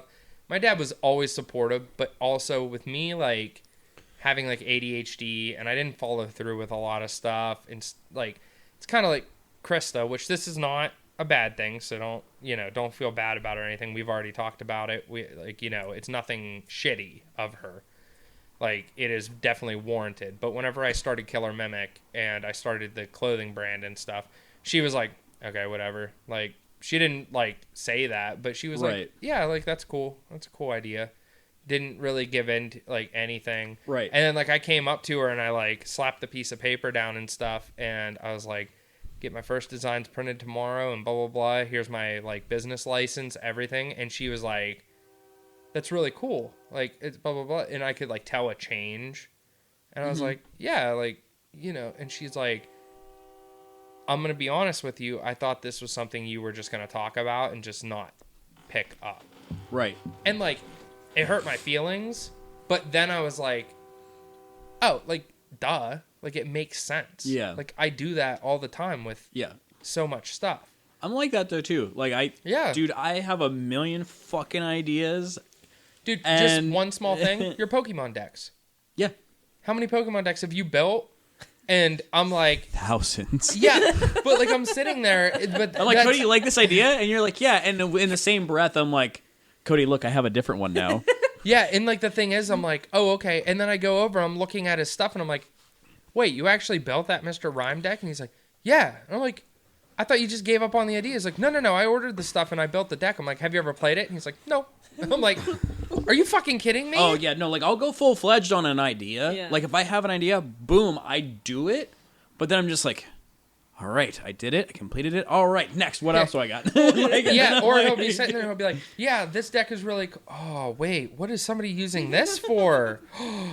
wow, that Gengar's a really cool deck. And then he'll like He'll build tear that apart deck. the deck Yeah. he just built to build this new one. Yeah, like I built it like 2 seconds ago, never played it once, and I'm like, that seems boring. This one seems way more cool. And I'm like, Yeah. I'm like, Cody, check this one out. And he's like, okay. He's literally sitting there, and I'm just like, yeah, it's like, that's like a whiplash thing that you talk about that I give you sometimes. Oh, Yeah. yeah. Tyler does that with me with Yeah. Pokemon cards, because I sit there and I'm like, now I understand that he usually builds it, but like he's sitting there, he's like, yep, completely pulled apart Cleavor, and I'm like, all right, I'm like, that was a pretty cool deck. That's crappy, like that you tore it apart, but I mean, it's your deck, whatever. And then like, I think it was like a week later, he's like, hey, I'm rebuilding Cleavor right now, and I'm like, why'd you even tear it apart? I'm like, at this point, just order the other cards and leave all your decks together. Yeah. Like, And that's what I ended up doing. So now I have like 30 some. yeah. I have to say that Tyler says that that's like one of my biggest flaws is he will come to me all the time and be like, stop letting me buy Pokemon cards. And she never stops me. He's always like, It's so irritating. you gotta stop me from buying this. I am not a person who is gonna be like, don't buy that. You don't need it. Hey, I am do you want to get married? I am very much Bro, it's so very weird. much We a say this all the person- time, but you and Holly are identical as far I as know. personality. It's so funny because literally, if we were swapped and you were married to her and I was married to her, we would be living in we would cardboard be dead. boxes. Or dead. Or We would dead. be Yeah. dead. Yeah. And I feel like Krista Either and I's from house would be murder so or- clean, we would never have anybody over. Yeah. Like, Be like, did you fucking Hey. make a dish? What the you fuck? would turn you would turn into your mother. Yeah, no, I would, oh my god, I would vacuum Well, like the carpet. the way I Same look at fucking She it, way. sent me a Snake message pattern. the other day. Well, this wasn't the other day. This is a while ago. Sorry, no frame of reference. She sent me a message a while ago, and she's like, "Look at these fucking lines in the carpet," and I'm like, They were so nice. If you ever they were fucking- so Oh. nice. I'm My like, if you God. ever fucking do that, I'm like, no. I'm like, I'm not mowing the lawn like that. Don't ask me. Yeah. Don't, like, nothing. I don't want anything to do That's with my it. So, like, mom's house. my biggest thing is That's I am not a scary. person who's gonna be like, don't spend that money. Listen, I worked 4 jobs to survive. They're not perfect. I was but like it's so nice. non-stop working that's just pretty to get through the day. I know what it's like to struggle. I know what it's like to not have any fucking money. I know what it's like to put all of my fucking money in bills. I don't live like that anymore. Tyler doesn't live like that. We are not living paycheck to paycheck trying to figure out how to feed 2 kids and keep a roof over our heads and keep the electric on and pay the heat bill. We're Sun not in that keeps our electric scenario. on. So we have no bills monthly. We pay for our phones $45 a month. We don't have anything. So if he comes to me and he's like, talk me out of buying this to make this deck, I'm like, fucking do it. It'll make you happy. Even if it gives you that little crumb of serotonin for the 5 minutes you look at it, to me, that's worth it. We are not drowning trying to pay things. If it would be different if we are living paycheck to paycheck, we are trying to, survive, and you're like, look, I just bought a Pokemon deck. I'd beat the piss out of you. That was Oh. me, just so you know. That was me at one point. Krista could have divorced me, and I would have been like, at this point, I would have been like, yeah, I can see it. Like, we're like struggling to pay bills and stuff. Because the problem is I did the same thing. We went to Pittsburgh, and I got a job where I was making like good money. We paid off $14,000 in credit card debt in like less than a year. Mm-hmm. Like, while doing all this other stuff and living like a pretty good life, paying $1,200 a month for rent, like all kinds of And, stuff. and 2 pet deposits. Yeah, 2 pet deposits, like everything. Plus all the bills, utilities, like all that Yeah. kind of stuff. And then I came Yeah. back here, and then I like quit my job that was high paying because I was like, this is like ruining my life. Yeah. And then I started making like minimal money, but I was still like, oh, a new set came out from Magic. I'm gonna buy 2 booster box, like, Right, you yeah. know. And I'm like $600 and some later. I'm sitting there and I'm like, oh, I had to put this on the credit card, but I put it on my credit card like I always do. But I Right. just realized I don't have the cash in hand to pay it off like I would there. And I was like, fuck. But then my Yeah. brain would just be like, okay, well, you'll make it work. And I would pay it off. And then it would like kind of like taught my brain to be like, oh yeah, I'll be able to pay it off Oh, soon. yeah, and and it then gets, like, I just dangerous. kept doing Yeah, yeah. it. And then finally I like wrote out a budget and stuff, and I was like, We I was are like, negative. oh, okay, money. I'm like super negative in money if I continue this way. Yeah. And like, I think it was, what was the last big thing that happened? The motorcycle. Yeah. I literally, one day I just looked at my coworker, was like, yeah, I'm selling my motorcycle. And I'm like, I'll buy it. I just bought it. But didn't I have a didn't- license, didn't have anything. I didn't tell him Yep. no because Yeah. I love motorcycles Yeah. and like I wanted to be passenger on that thing. Well, see, and that's But- the thing. Like, if we And I sold were, it a you year know, later. Yeah. if we were paying bills and doing shit like that, like the lifestyle we live affords us to have that. Yeah. But if we were, you know, living in an apartment, like I said, I worked 4 fucking jobs to pay not only my rent, my roommate's rent because I fucking felt bad, the food for the entire house, Yeah. all of the household bills. Like, I did that. I know how much that sucks. Now that we're not in that situation, I'm not gonna sit there and even though he's like, you have to do it, you have to tell me not to buy this, I'm like, but why? Tell me why. You don't want to spend $15 on this deck for what? It's not like you're not going to be able to afford food tomorrow. We're not going to be out on the street tomorrow. Do it. Yeah.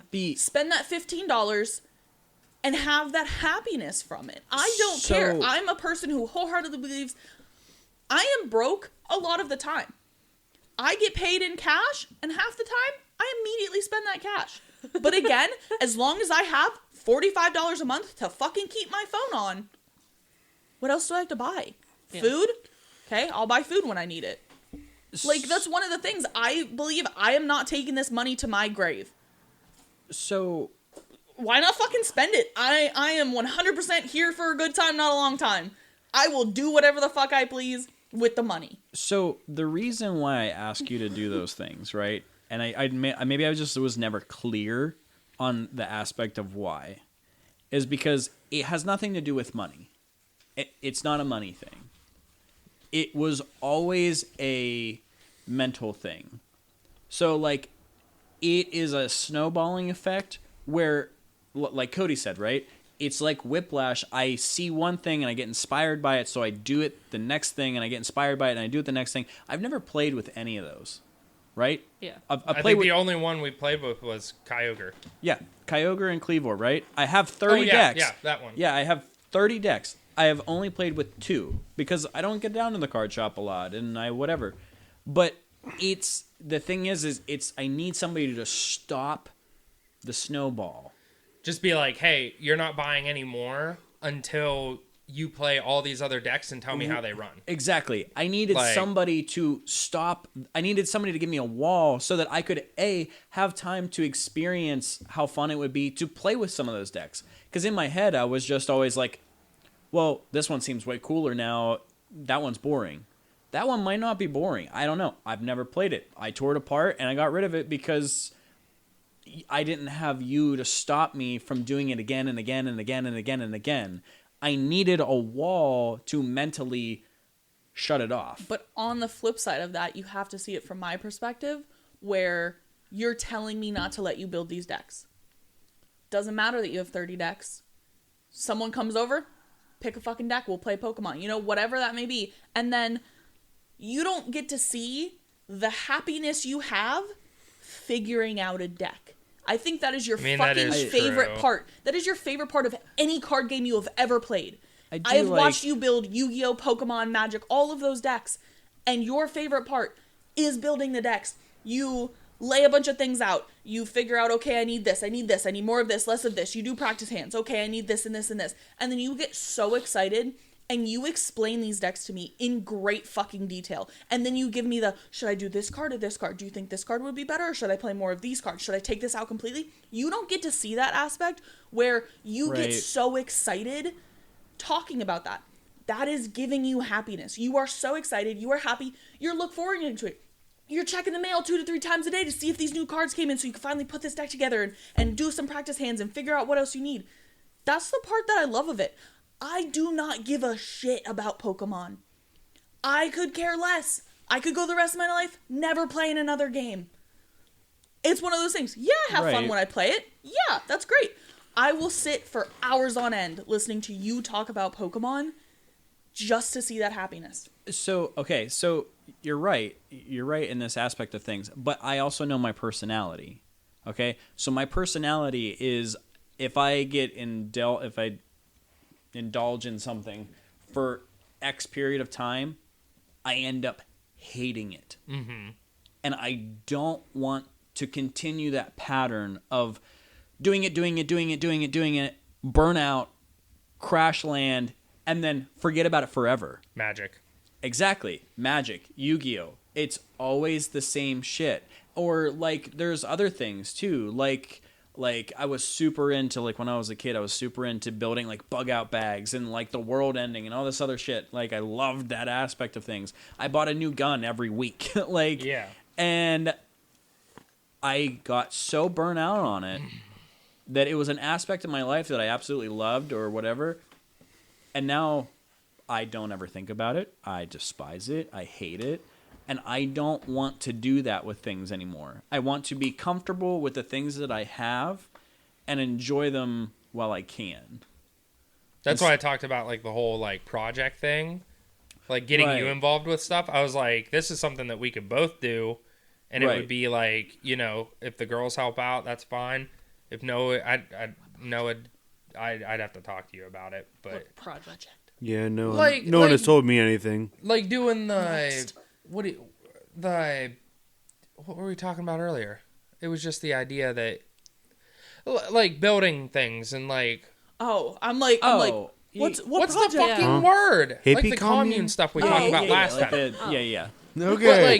But like even things where Everyone it's here like was Yeah. lost, including Cody where himself. it's like, oh hey, like would you like, you know, like would you want to help me fix up that go-kart and Yeah. make it like off-road and stuff? Like, Yeah. do you have any cool fucking ideas? Like, is there any ideas that your dad or Ronnie has to like Right. make this thing fucking rip? Right. And like, Or like we were walking through my dad's junkyard, right? And like we're going through it and I'm like, this is all gonna get demolished someday, right? You know, because it's an eyesore. But then I'm like looking at it, I'm like, well, you know, for the commune, we could use this trailer to build like, you know, a tiny house on, or we could, you know, use this as like, you know, we could use the sinks out of here to build like a kitchen, or you know what I mean? what was the other thing we looked at that was over there? The windows. Oh yeah, Krista Oh, yeah, was all the looking at windows for, like, to a build, greenhouse. like us a greenhouse, and Because stuff we like would that. need something for like, yeah, it's great that we'd have stuff during summer, but how nice would it be to have food during winter? Yeah. You know, and like, yeah. Yeah. So like, I wish, like, I think that's something that I do want to maybe like start turning my Attention to? Thank you. Things that are like, Thank you. Holy fuck. because like my thing Yes, is turning my like, attention to is something that's like world building. Honestly, instead of I feel like Yeah. like Holly like said, like little aspects of joy. Like I need some like Life building. like Yes. bigger. Yeah. Okay, so Yeah. bigger Need Some, like, projects. nuclear This is what I've happiness. been trying to Nuclear do. happiness. Bigger- That's such a good Yeah. word. that is Damn. the name of this episode. Nuclear Nuclear happiness. Hell yeah. Love it. Shit, It's dog. also gonna be the Noah's name really of our good at, like, naming commune. stuff. Yeah. Yeah. No, that's gonna be the name of the commune. I don't- Nuclear Well, happiness. I still Oh, like man. I That's still like actually pretty thanks, cool. what but about Thank Farms? No, that's stupid. Fuck Thank Farms. I hate it. The only cool thing was you is know, when Noah said nuclear the shit in the happiness last. is kind of It good does too. sound fucking cool, but the whole episode, the last episode name was based on Thank Farms. Goodbye Our- and thanks. I Our don't know. image could It still just be a sounds good. nuclear tower with a happy face on it. I want it to be like a fucking Yeah. explosion. Like the doomsday things that you see out of video games, like a mushroom Borderlands. cloud with, Mushroom like, cloud with like a face happy in it. face on Yeah. it. Yeah. A mushroom cloud of glitter. Shit. That was great. No, that just sounds They'll Nobody just like be a like, gay this orgy. is one of those gay camps. Like, like that one that's down near. They'll walk in, Noah will be walking around in a Speedo, and I'm like, oh, it is one of those gay camps. Yeah. Man. Look that at all those one in there? dumpies. What's that Damn, place? look at that Oh dumpy. no. Down I where your feel grandma like lives. You should put that responsibility on no. Noah. I feel like Butler? Noah is very much a The other grandma. strict, stern Slippery person Rock? where if you were to Slippery message him Rock. and be like, There's that talk me cameras out right of beside buying it. this, It's like he a- would be like, That is don't true. fucking buy it. Well, he is our I therapist. have no idea. That's what I mean. I feel like from now on, put that on someone else because I'm sorry, I will never be that Yeah, person she's who's not- going to tell you not to.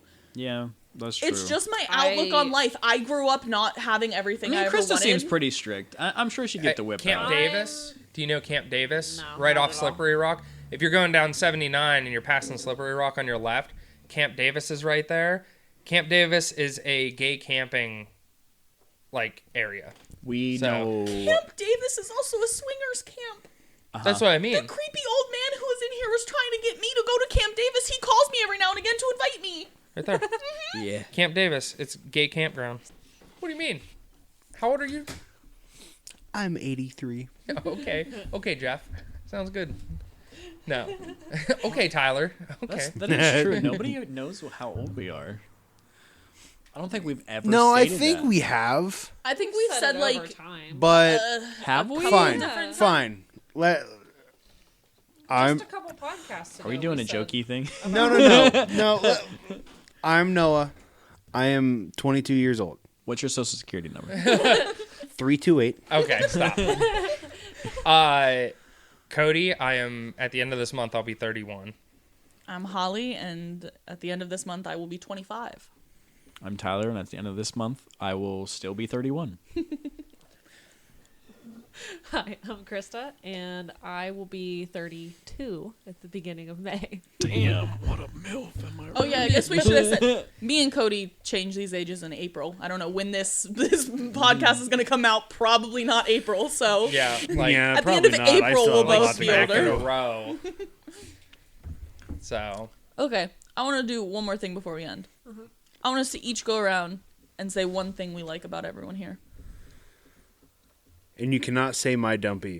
No one can say Noah's my dumpy. ass Okay. is out of the question. Yeah. okay. I'm going to say Noah's tits. No, I'm just kidding. Noah's big luscious His lips. left Yeah, those big testicle. luscious lips. No, I know what I want to say. Let me think of how to word it. If somebody else has theirs, go ahead. Okay, I'll was gonna say, I'll I'm start. I'll figuring out go around. wording. I'll go around the room. Are we doing everybody individually? Yeah, let's do everybody individually. going. Go I ahead. thought we were doing individually. Yeah, but, I thought so too. yeah. You Yeah, confused me by yeah. asking individually, and I'm like, what did I say? Mouthful So- microphone.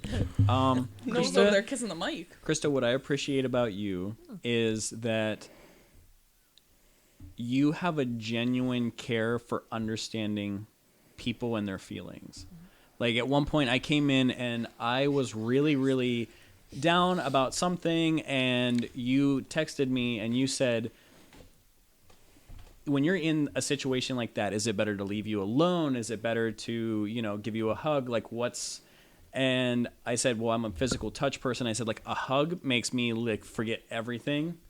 And you said, okay, I'll remember that. And I really, really like that you took a personal care about that and about everybody else in the group. And I feel like you have that mentality towards things, and it really makes, I feel like, a lot of us feel special. Noah, I can't look at you because you'll make me cry. Aww. Huh? You give me... I will say this, that you are the truest person that's ever existed. You always give your feelings out front. You wear your emotions on your sleeve, which is fantastic. You are also the most caring and upright person I've ever met in my entire life. You are one of my absolute best friends. And you have This a man's gonna make me actually cry. you also give a genuine interest in things. Like when I talk about, writing, or, you always say, like, man, I really love that. And I love that you can give that positivity back to people, and, you appreciate other people's creations, and you mention that. Mm-hmm. And plus, best damn hugs that anybody could ever receive from I anybody. will accept You that. motherfucker, you took mine. That's what I'm saying. I should have gone fucking first. I should have went first. Fuck you. But yeah, no, I love everybody here. But I love you, the Cody, most, Noah. I will say, like, in the last year or so that we've been getting really close, again, kind of like Krista, you take an actual interest in my thoughts, my feelings, that sort of thing. And I mean, I have a brother growing up, but he was almost a lot older than me, so we didn't have a close relationship. But when I see you, when I talk to you, you know, like we have a lot of interests and everything in common, and I really, really think of you as like the brother that I never got to grow up with. You know, like I feel like in a zombie apocalypse, like we're fist bumping and we're raising the guns to the air, and like I know that no matter what, like hell Suicide yeah, On the count of 3. 1, Yeah. 2, 3. Oh, Yeah. we miscounted. yeah.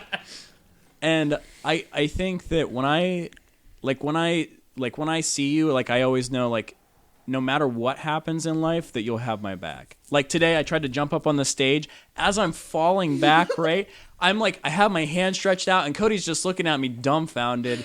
And I'm like, motherfucker, grab my hand. And then he's just like, oh. And he grabs it, and he didn't let me fall.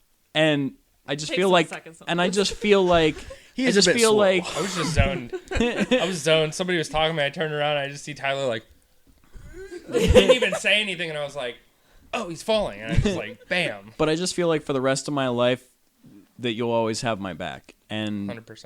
it's a fantastic feeling to know that you can always have somebody that's like a rock. Mm-hmm. And Holly, I don't want to say something that's like, I thought you were going to say I know. don't have anything. yeah, I don't want to say anything. I got nothing for you. want to say I will honestly say that you are one of the most supportive people in all of my crazy ideas, just like my dad. You are the person that will stay up with me as late as possible. When I'm writing a word, you will let me spill my guts out about a sentence or a phrase or something I'm stuck on. And even though you may not actually give a shit, or maybe you do, I don't know, you at least Fake it till you portray make to it. me, yeah, exactly. You portray to me that it really means something, and I know that you never make me feel like I'm not worth it. Like, or that whatever I'm saying isn't worth it, I guess is what I'm trying to say. Like, no matter what I have to say, you make me feel important. And the support that you give me is unmatched by anybody else. Little rough to be compared to Jeff there in the beginning, but Yeah, You nailed it. You nailed yeah, it. but if you knew, if anybody knows how much my dad means to me, no, I know. It's just gotta make a joke. Not good at the serious stuff. I should have never suggested this. This is rough for me. All right, you go next. That way, everybody, you're not like, fuck, I go last. And you're like, everybody's Fuck, you all taking took the myself good already, shit. Yeah. Krista, you have a nice I'll butt. never- Tyler, you have a nice butt. I'm Noah, already you have a frustrated nice because Tyler said everything face. that I wanted to say. So Can't say butt. I feel like, Tyler, you are very good at paying attention to the little details of everything. I will say something, and I've said this a million times before, I say too much shit, I can't keep track of what I've said. I just talk. That's just, I always have. So when I say something, just in passing as some small comment, something like that, you are very, very good at keeping track of all the small shit. I was just talking to Krista today. I told you once about a book that I was in love with when I was like 13. That Christmas, not only did you get me that book, you found book 2 and 3 that I didn't know fucking existed. Like, you are very good at taking those small things, keeping note of them, and then making them, like, worth something. You know what I mean? Like, me saying something so stupid, you make that come true. Like, the whole crystal mining thing. I've said I wanted to do that. It's a little dream of mine. Be a little goblin in the mines, you know? And you go and make that a thing. Like, I love that you can take the little shit and make it into something that's meaningful. I'm so bad with wording shit too. I don't know why I'm the one who suggested this. This is terrible. Krista, I feel like you are honestly and truly a 100% genuine friend. Like, I can go to you with anything, any problem or anything like that. I can tell you and feel safe in telling you, if that makes sense. Like, I have 100% trust in you. Like, if I am ever in any kind of situation where I'm like, who the fuck do I call? I know I can call you and get advice, have someone to cry with me, laugh with me, anything. I feel like 100% you are there for that. You are someone that, like I've said these past few days, you can come over to my house and take a fucking nap, and I'll sit there and we'll just be content. Like, I can come to your house and play games and, you know, just shit like that, to where it's like an actual genuine friend. And I only have one girl in my life who I've ever been that close to, and it didn't happen as fast as our friendship. Mm-hmm. And I feel like you're just such a kind and caring and loving person that, like, it clicked. It was like, why the fuck haven't we been friends our whole fucking life? And why has it only been recently? Yeah. Because it feels like we should have been. We should have been friends for a super fucking long time. Noah? Damn that dumpy. God, it's not I'll say- let one person say my butt. Your It's gotta be ass, Holly. man. Fuck. Listen, I have always been known as someone who has an amazing dumpy. Oh. You know, like, I'm just saying, like, I was fucking 15 and people were starting rumors that I had fucking ass implants. But I have met my match. I have met someone whose dumpy is on a greater level than mine. Damn, pass on the torch and everything. The hard thing is Tyler actually like nailed a lot of it. Like that's why I was like gonna yell at him and be I'm like, like, "Shut the that's fuck what I up!" mean. Like, what am I gonna say Yeah, I'm like, now? "Shut the fuck up, Tyler." I'm like, "You're taking everybody's things to say." Honestly, though, like I said with Krista, I wish we would have been friends sooner. I've been friends with your brother since I was 13. But as much as I love Jake, and I hope he doesn't listen to this podcast, this one episode, because I feel like we would have connected so well. We would have been great friends when we were younger, more than me and Jake were, because there's always that age gap between me and Jake, but we're a lot closer in age. Mm-hmm. And I feel like we would have had such a good connection because you are such a truthful person. And I think that's one of my favorite things about you. I can come to you with something and be like, is this stupid for me to do this? And you would flat out look at me and be like, fuck yes, don't do that. Like, are you fucking stupid? And I love that kind of brutal honesty with it too.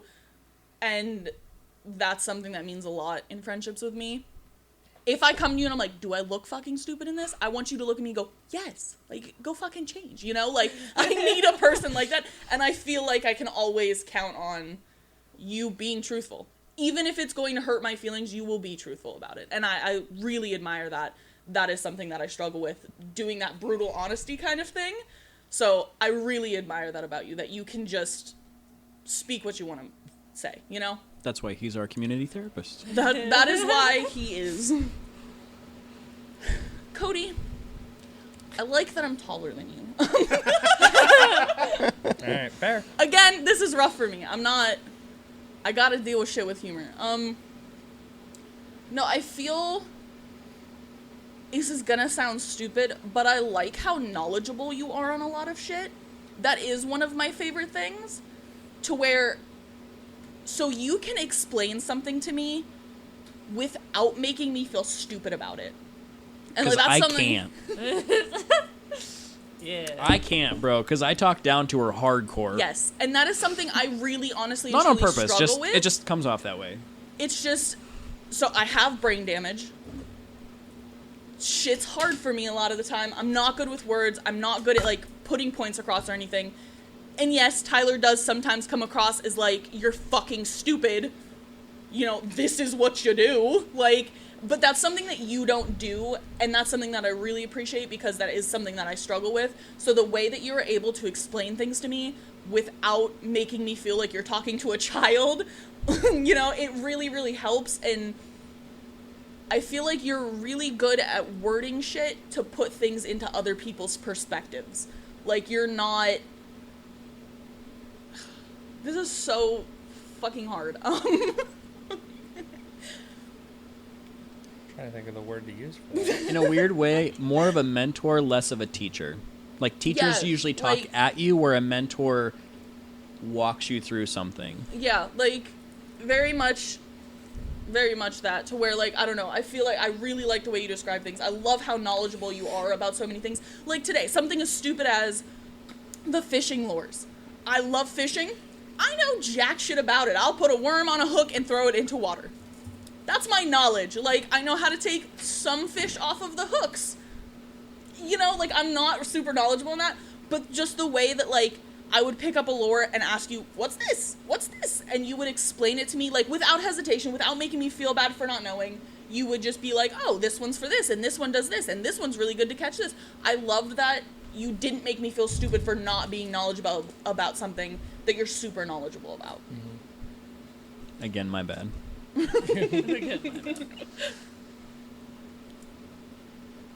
Oh, we're going this way. I forgot. Okay. Oh, are we? Oh, yeah, duh. Okay. I mean, yeah.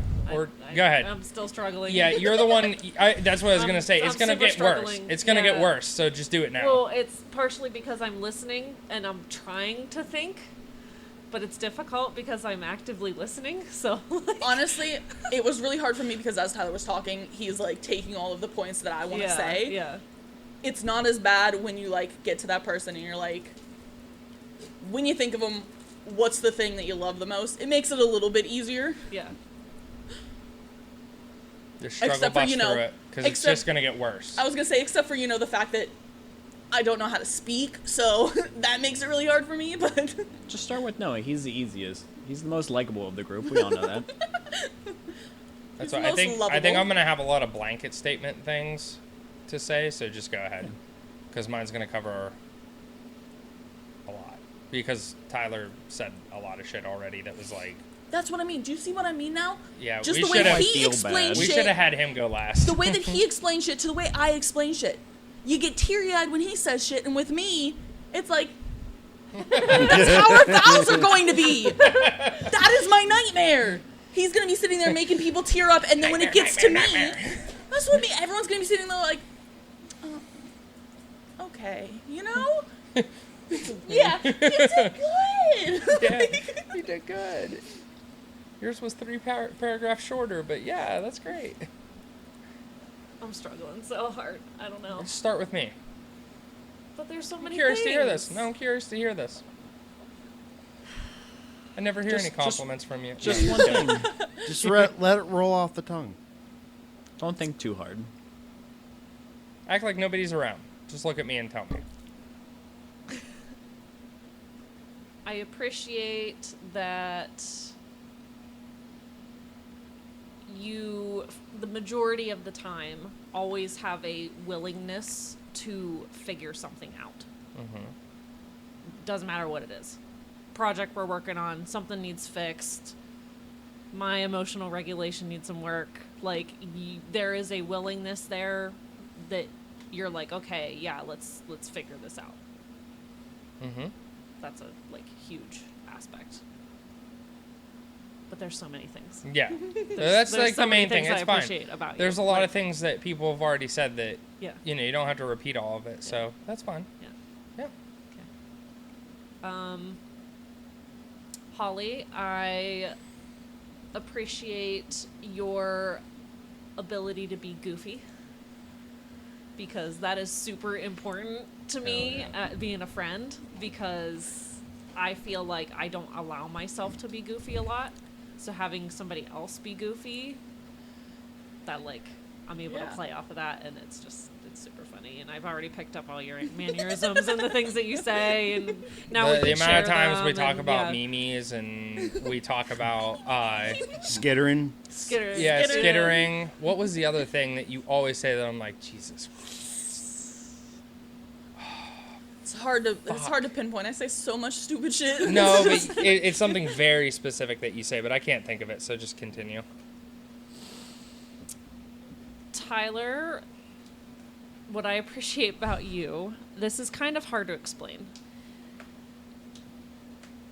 I feel like you have this just aura of peace around you. I don't feel like I have to act a certain way, and I when you're running your one shots, I don't feel as embarrassed about my inability to improv because you're running it. Like, I don't really know how to explain it. I feel like it's I get kind what of the you're same trying to thing. say. It's like the mentor thing kind of deal. You have this like gentleness about you. Hey, a gentle leader. Yeah. With stuff. I really Like- appreciate that about you. Like some people will like shove it along or whatever, but you'll be like, "Here, take my hand, let me walk you through it." Like, Right. Yeah. you know. Yeah. And that's There's like not no- just yeah. gaming, it's like everything. Yeah. Yeah. And Noah, got you. what I appreciate about you What I is appreciate. yeah. blah, blah, blah, blah. Dealing with our bullshit in D&D, honestly. But Just in general. more Yeah. specifically, your ability to work with us on our stuff. Like, we had just as many ideas as you did, but you made them work. And I love that about your ability to do D&D stuff. Like creativity, Yes, leniency, yes. like story, detail, like incorporating stuff, including everybody, or at least like trying to. I know some people were super difficult, but yeah. it's an understatement. Yeah. You can go. Oh, go ahead. Go ahead. No, I have to I try. actually have something He good wants for to go. everyone. He wants to go last, I think. I'm going to do the same way. I'm going to make it easy. I'm going to look at you. Okay. So, Krista, I'm not stage shy. You're good. You used to be. Music changed everything. I know. So, Krista, like, what I would say about you is I love that. Oh, God, I'm going to start crying. Good. Go. Stop. I love that no matter what happens, you're always there for me. You're always supportive, and you give everybody the same love that you give me. But obviously, you still have the ability to differentiate that love between your husband and your friends. Yeah. Even whenever I'm having my worst days, you are always somebody that I can come home and if I'm having a rough day, yeah, like whatever. But like, if I'm truly like done, you are essentially, this is going to sound cheesy as fuck, but whatever. You are literally my light in the dark. You are the one thing I can focus on to make sure that I can pull through to the next day. Because it'll always be better. Like, you give me so much hope, so much, like, understanding, so much love that I can't fathom, like, my life without you. And that's, like, one of the things that I never thought would be important to me through all the years until I have it. And now I'm like, fuck. Like, this is something that young me was like, I never want to be in this situation. And now I'm like, I can't live without it. So, Noah. The more y'all talk, the worse I look. Noah, I feel obviously a lot the same way that Tyler was talking about you. Like, so ignoring the things that Tyler said, I would say like something to add to it is like your passion about not just podcasting, but like if it's something that you're interested in, whether it's like activities or whatever like subject we're on about, or you know, even if it's like I said, podcast or not related, you always bring so much, what's the word I'm looking for? I don't know if this is a word or not. Enthusiasm. Inventiveness to it. I don't know words, so I'll roll with I it. don't know words. Like, my thing is like so for the sake of it, I'm just going to explain, like, we started hanging out whenever you were very young. And, like, there's a lot of times that I've sat down and had like harder conversations with you, and I've watched you emotionally mature over the years and mature in total, like as a person. And you have shifted into this person who, like, I know that, like, I can always be comfortable just, like, having, like, difficult conversations or, like, any type of, like, criticism, whether it be, like, self-criticism or criticism of others, which is, yet again, like, the therapist thing. Like, you're somebody I can talk to openly, and I don't have to act a certain way or censor myself or, like, you know, try to figure out a way to make it work so that I don't hurt your feelings or anybody else's or anything like that. I can just come to you and be like, this X, Y, and Z is not working. This is something that, like, you know, it's kind of like our ideas and our thoughts on something that's going on, like, they mesh well together. And I feel like obviously, like, you are family, and as a family member, it's like you do not have, or how do I want to say that? You do have the ability to, like, oh God, I don't know how to word this. It does help. It makes me feel better about what I said. So, like, basically it comes down to, like, you are, as Tyler said, like, you are a very, like, the truest version of a person and a friend that I could ever, a brother that I could ever have in my life. And I'm not a very social person. I don't go out and do a lot of stuff. But, like, the podcast, all this stuff, all these things that we've been doing for so long have made me feel more attached to you as a person than I've felt with anybody else that I could ever call family before. I've never seen a lot of other people that way. Growing up an only child, that kind of Yeah. is a huge compliment. Yeah. Especially as an only child that wanted to be an only child. I never wanted siblings.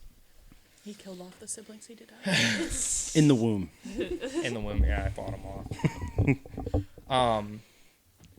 Holly, I love so much that I finally found somebody that I can be such great friends with that matches my energy.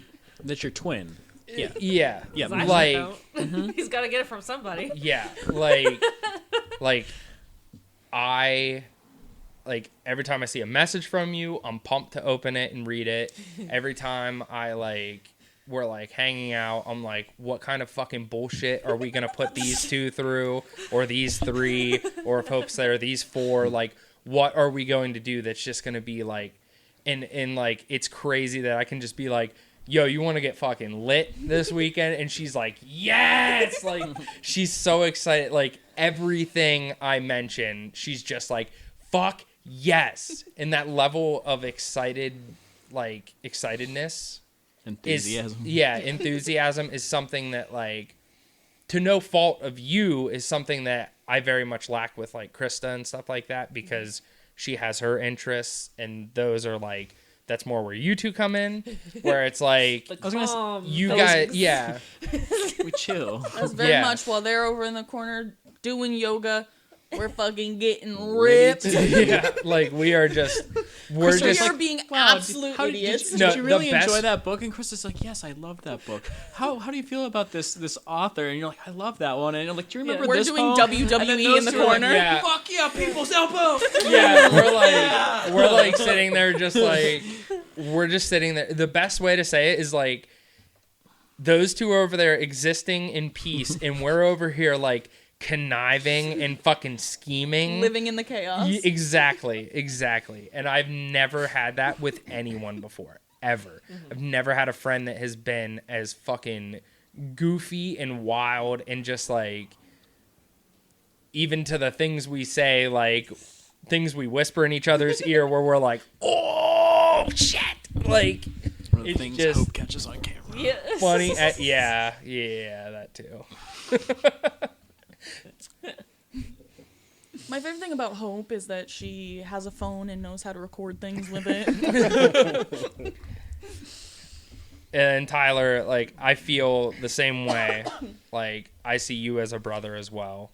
Like, there's a lot of things I look back on where I'm like, I've always thought that I've seen people in that light where it's like, oh, like, you know, these people are like my truest friends. It's never going to get better than this, like, whatever, you know.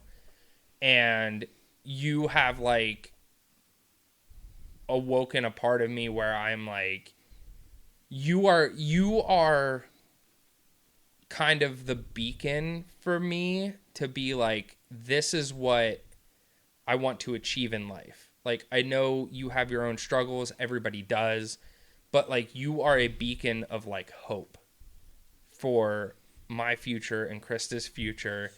You are, you give me the ability to really look at it and be like, we can achieve our goals and we can achieve a future of peace. No matter how dark it is right now, no matter how difficult it is, no matter how like putrid I feel about myself, I always know that it's like I said, it's like the same with, but like I have you guys in my corner, and like I know that I will always be able to put a smile on my face as soon as I walk through the door and I see you. And it's like I know that, how do I want to say this? I guess like you are something I look forward to every day. Now he's gonna make me fucking cry. Yeah. All you motherfuckers.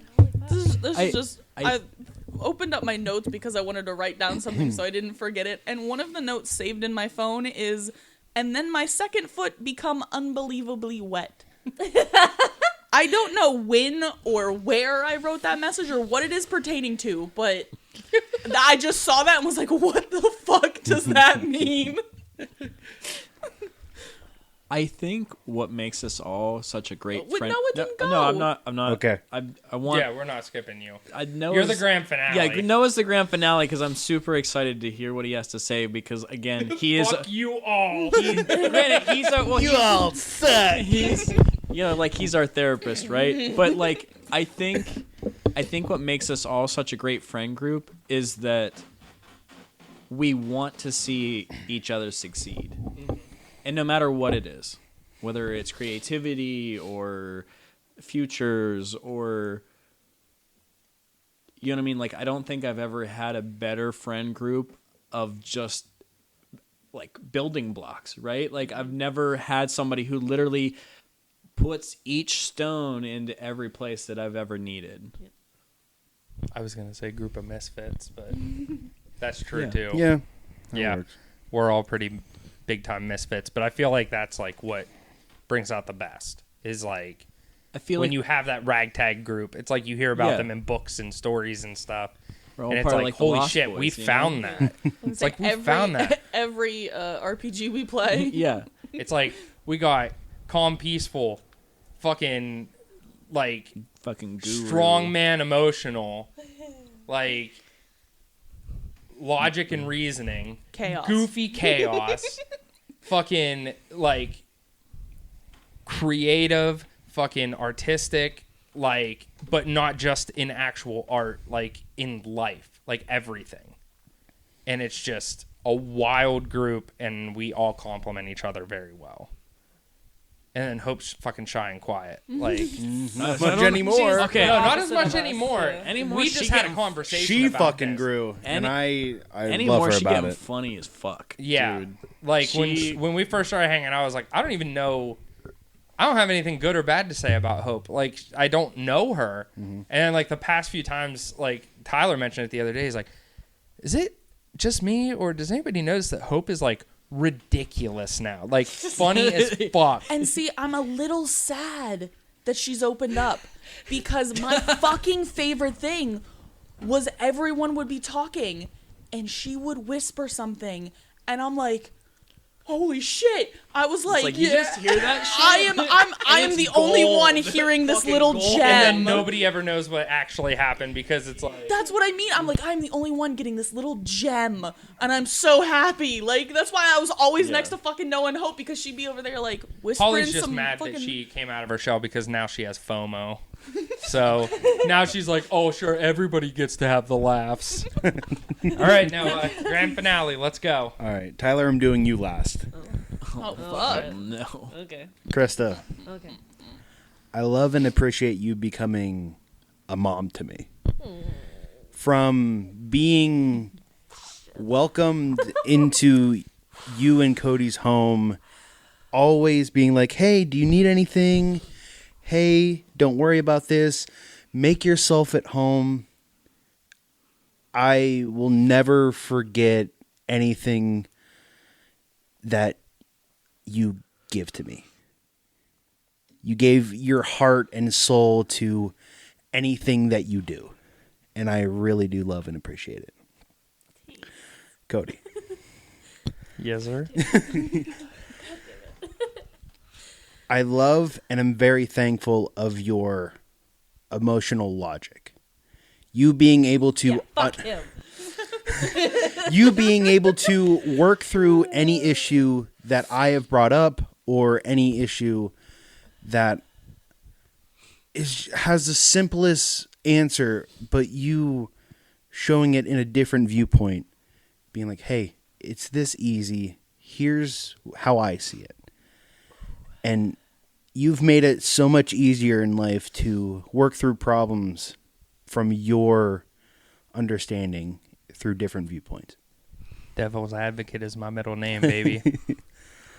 Holly, Yes, Noah?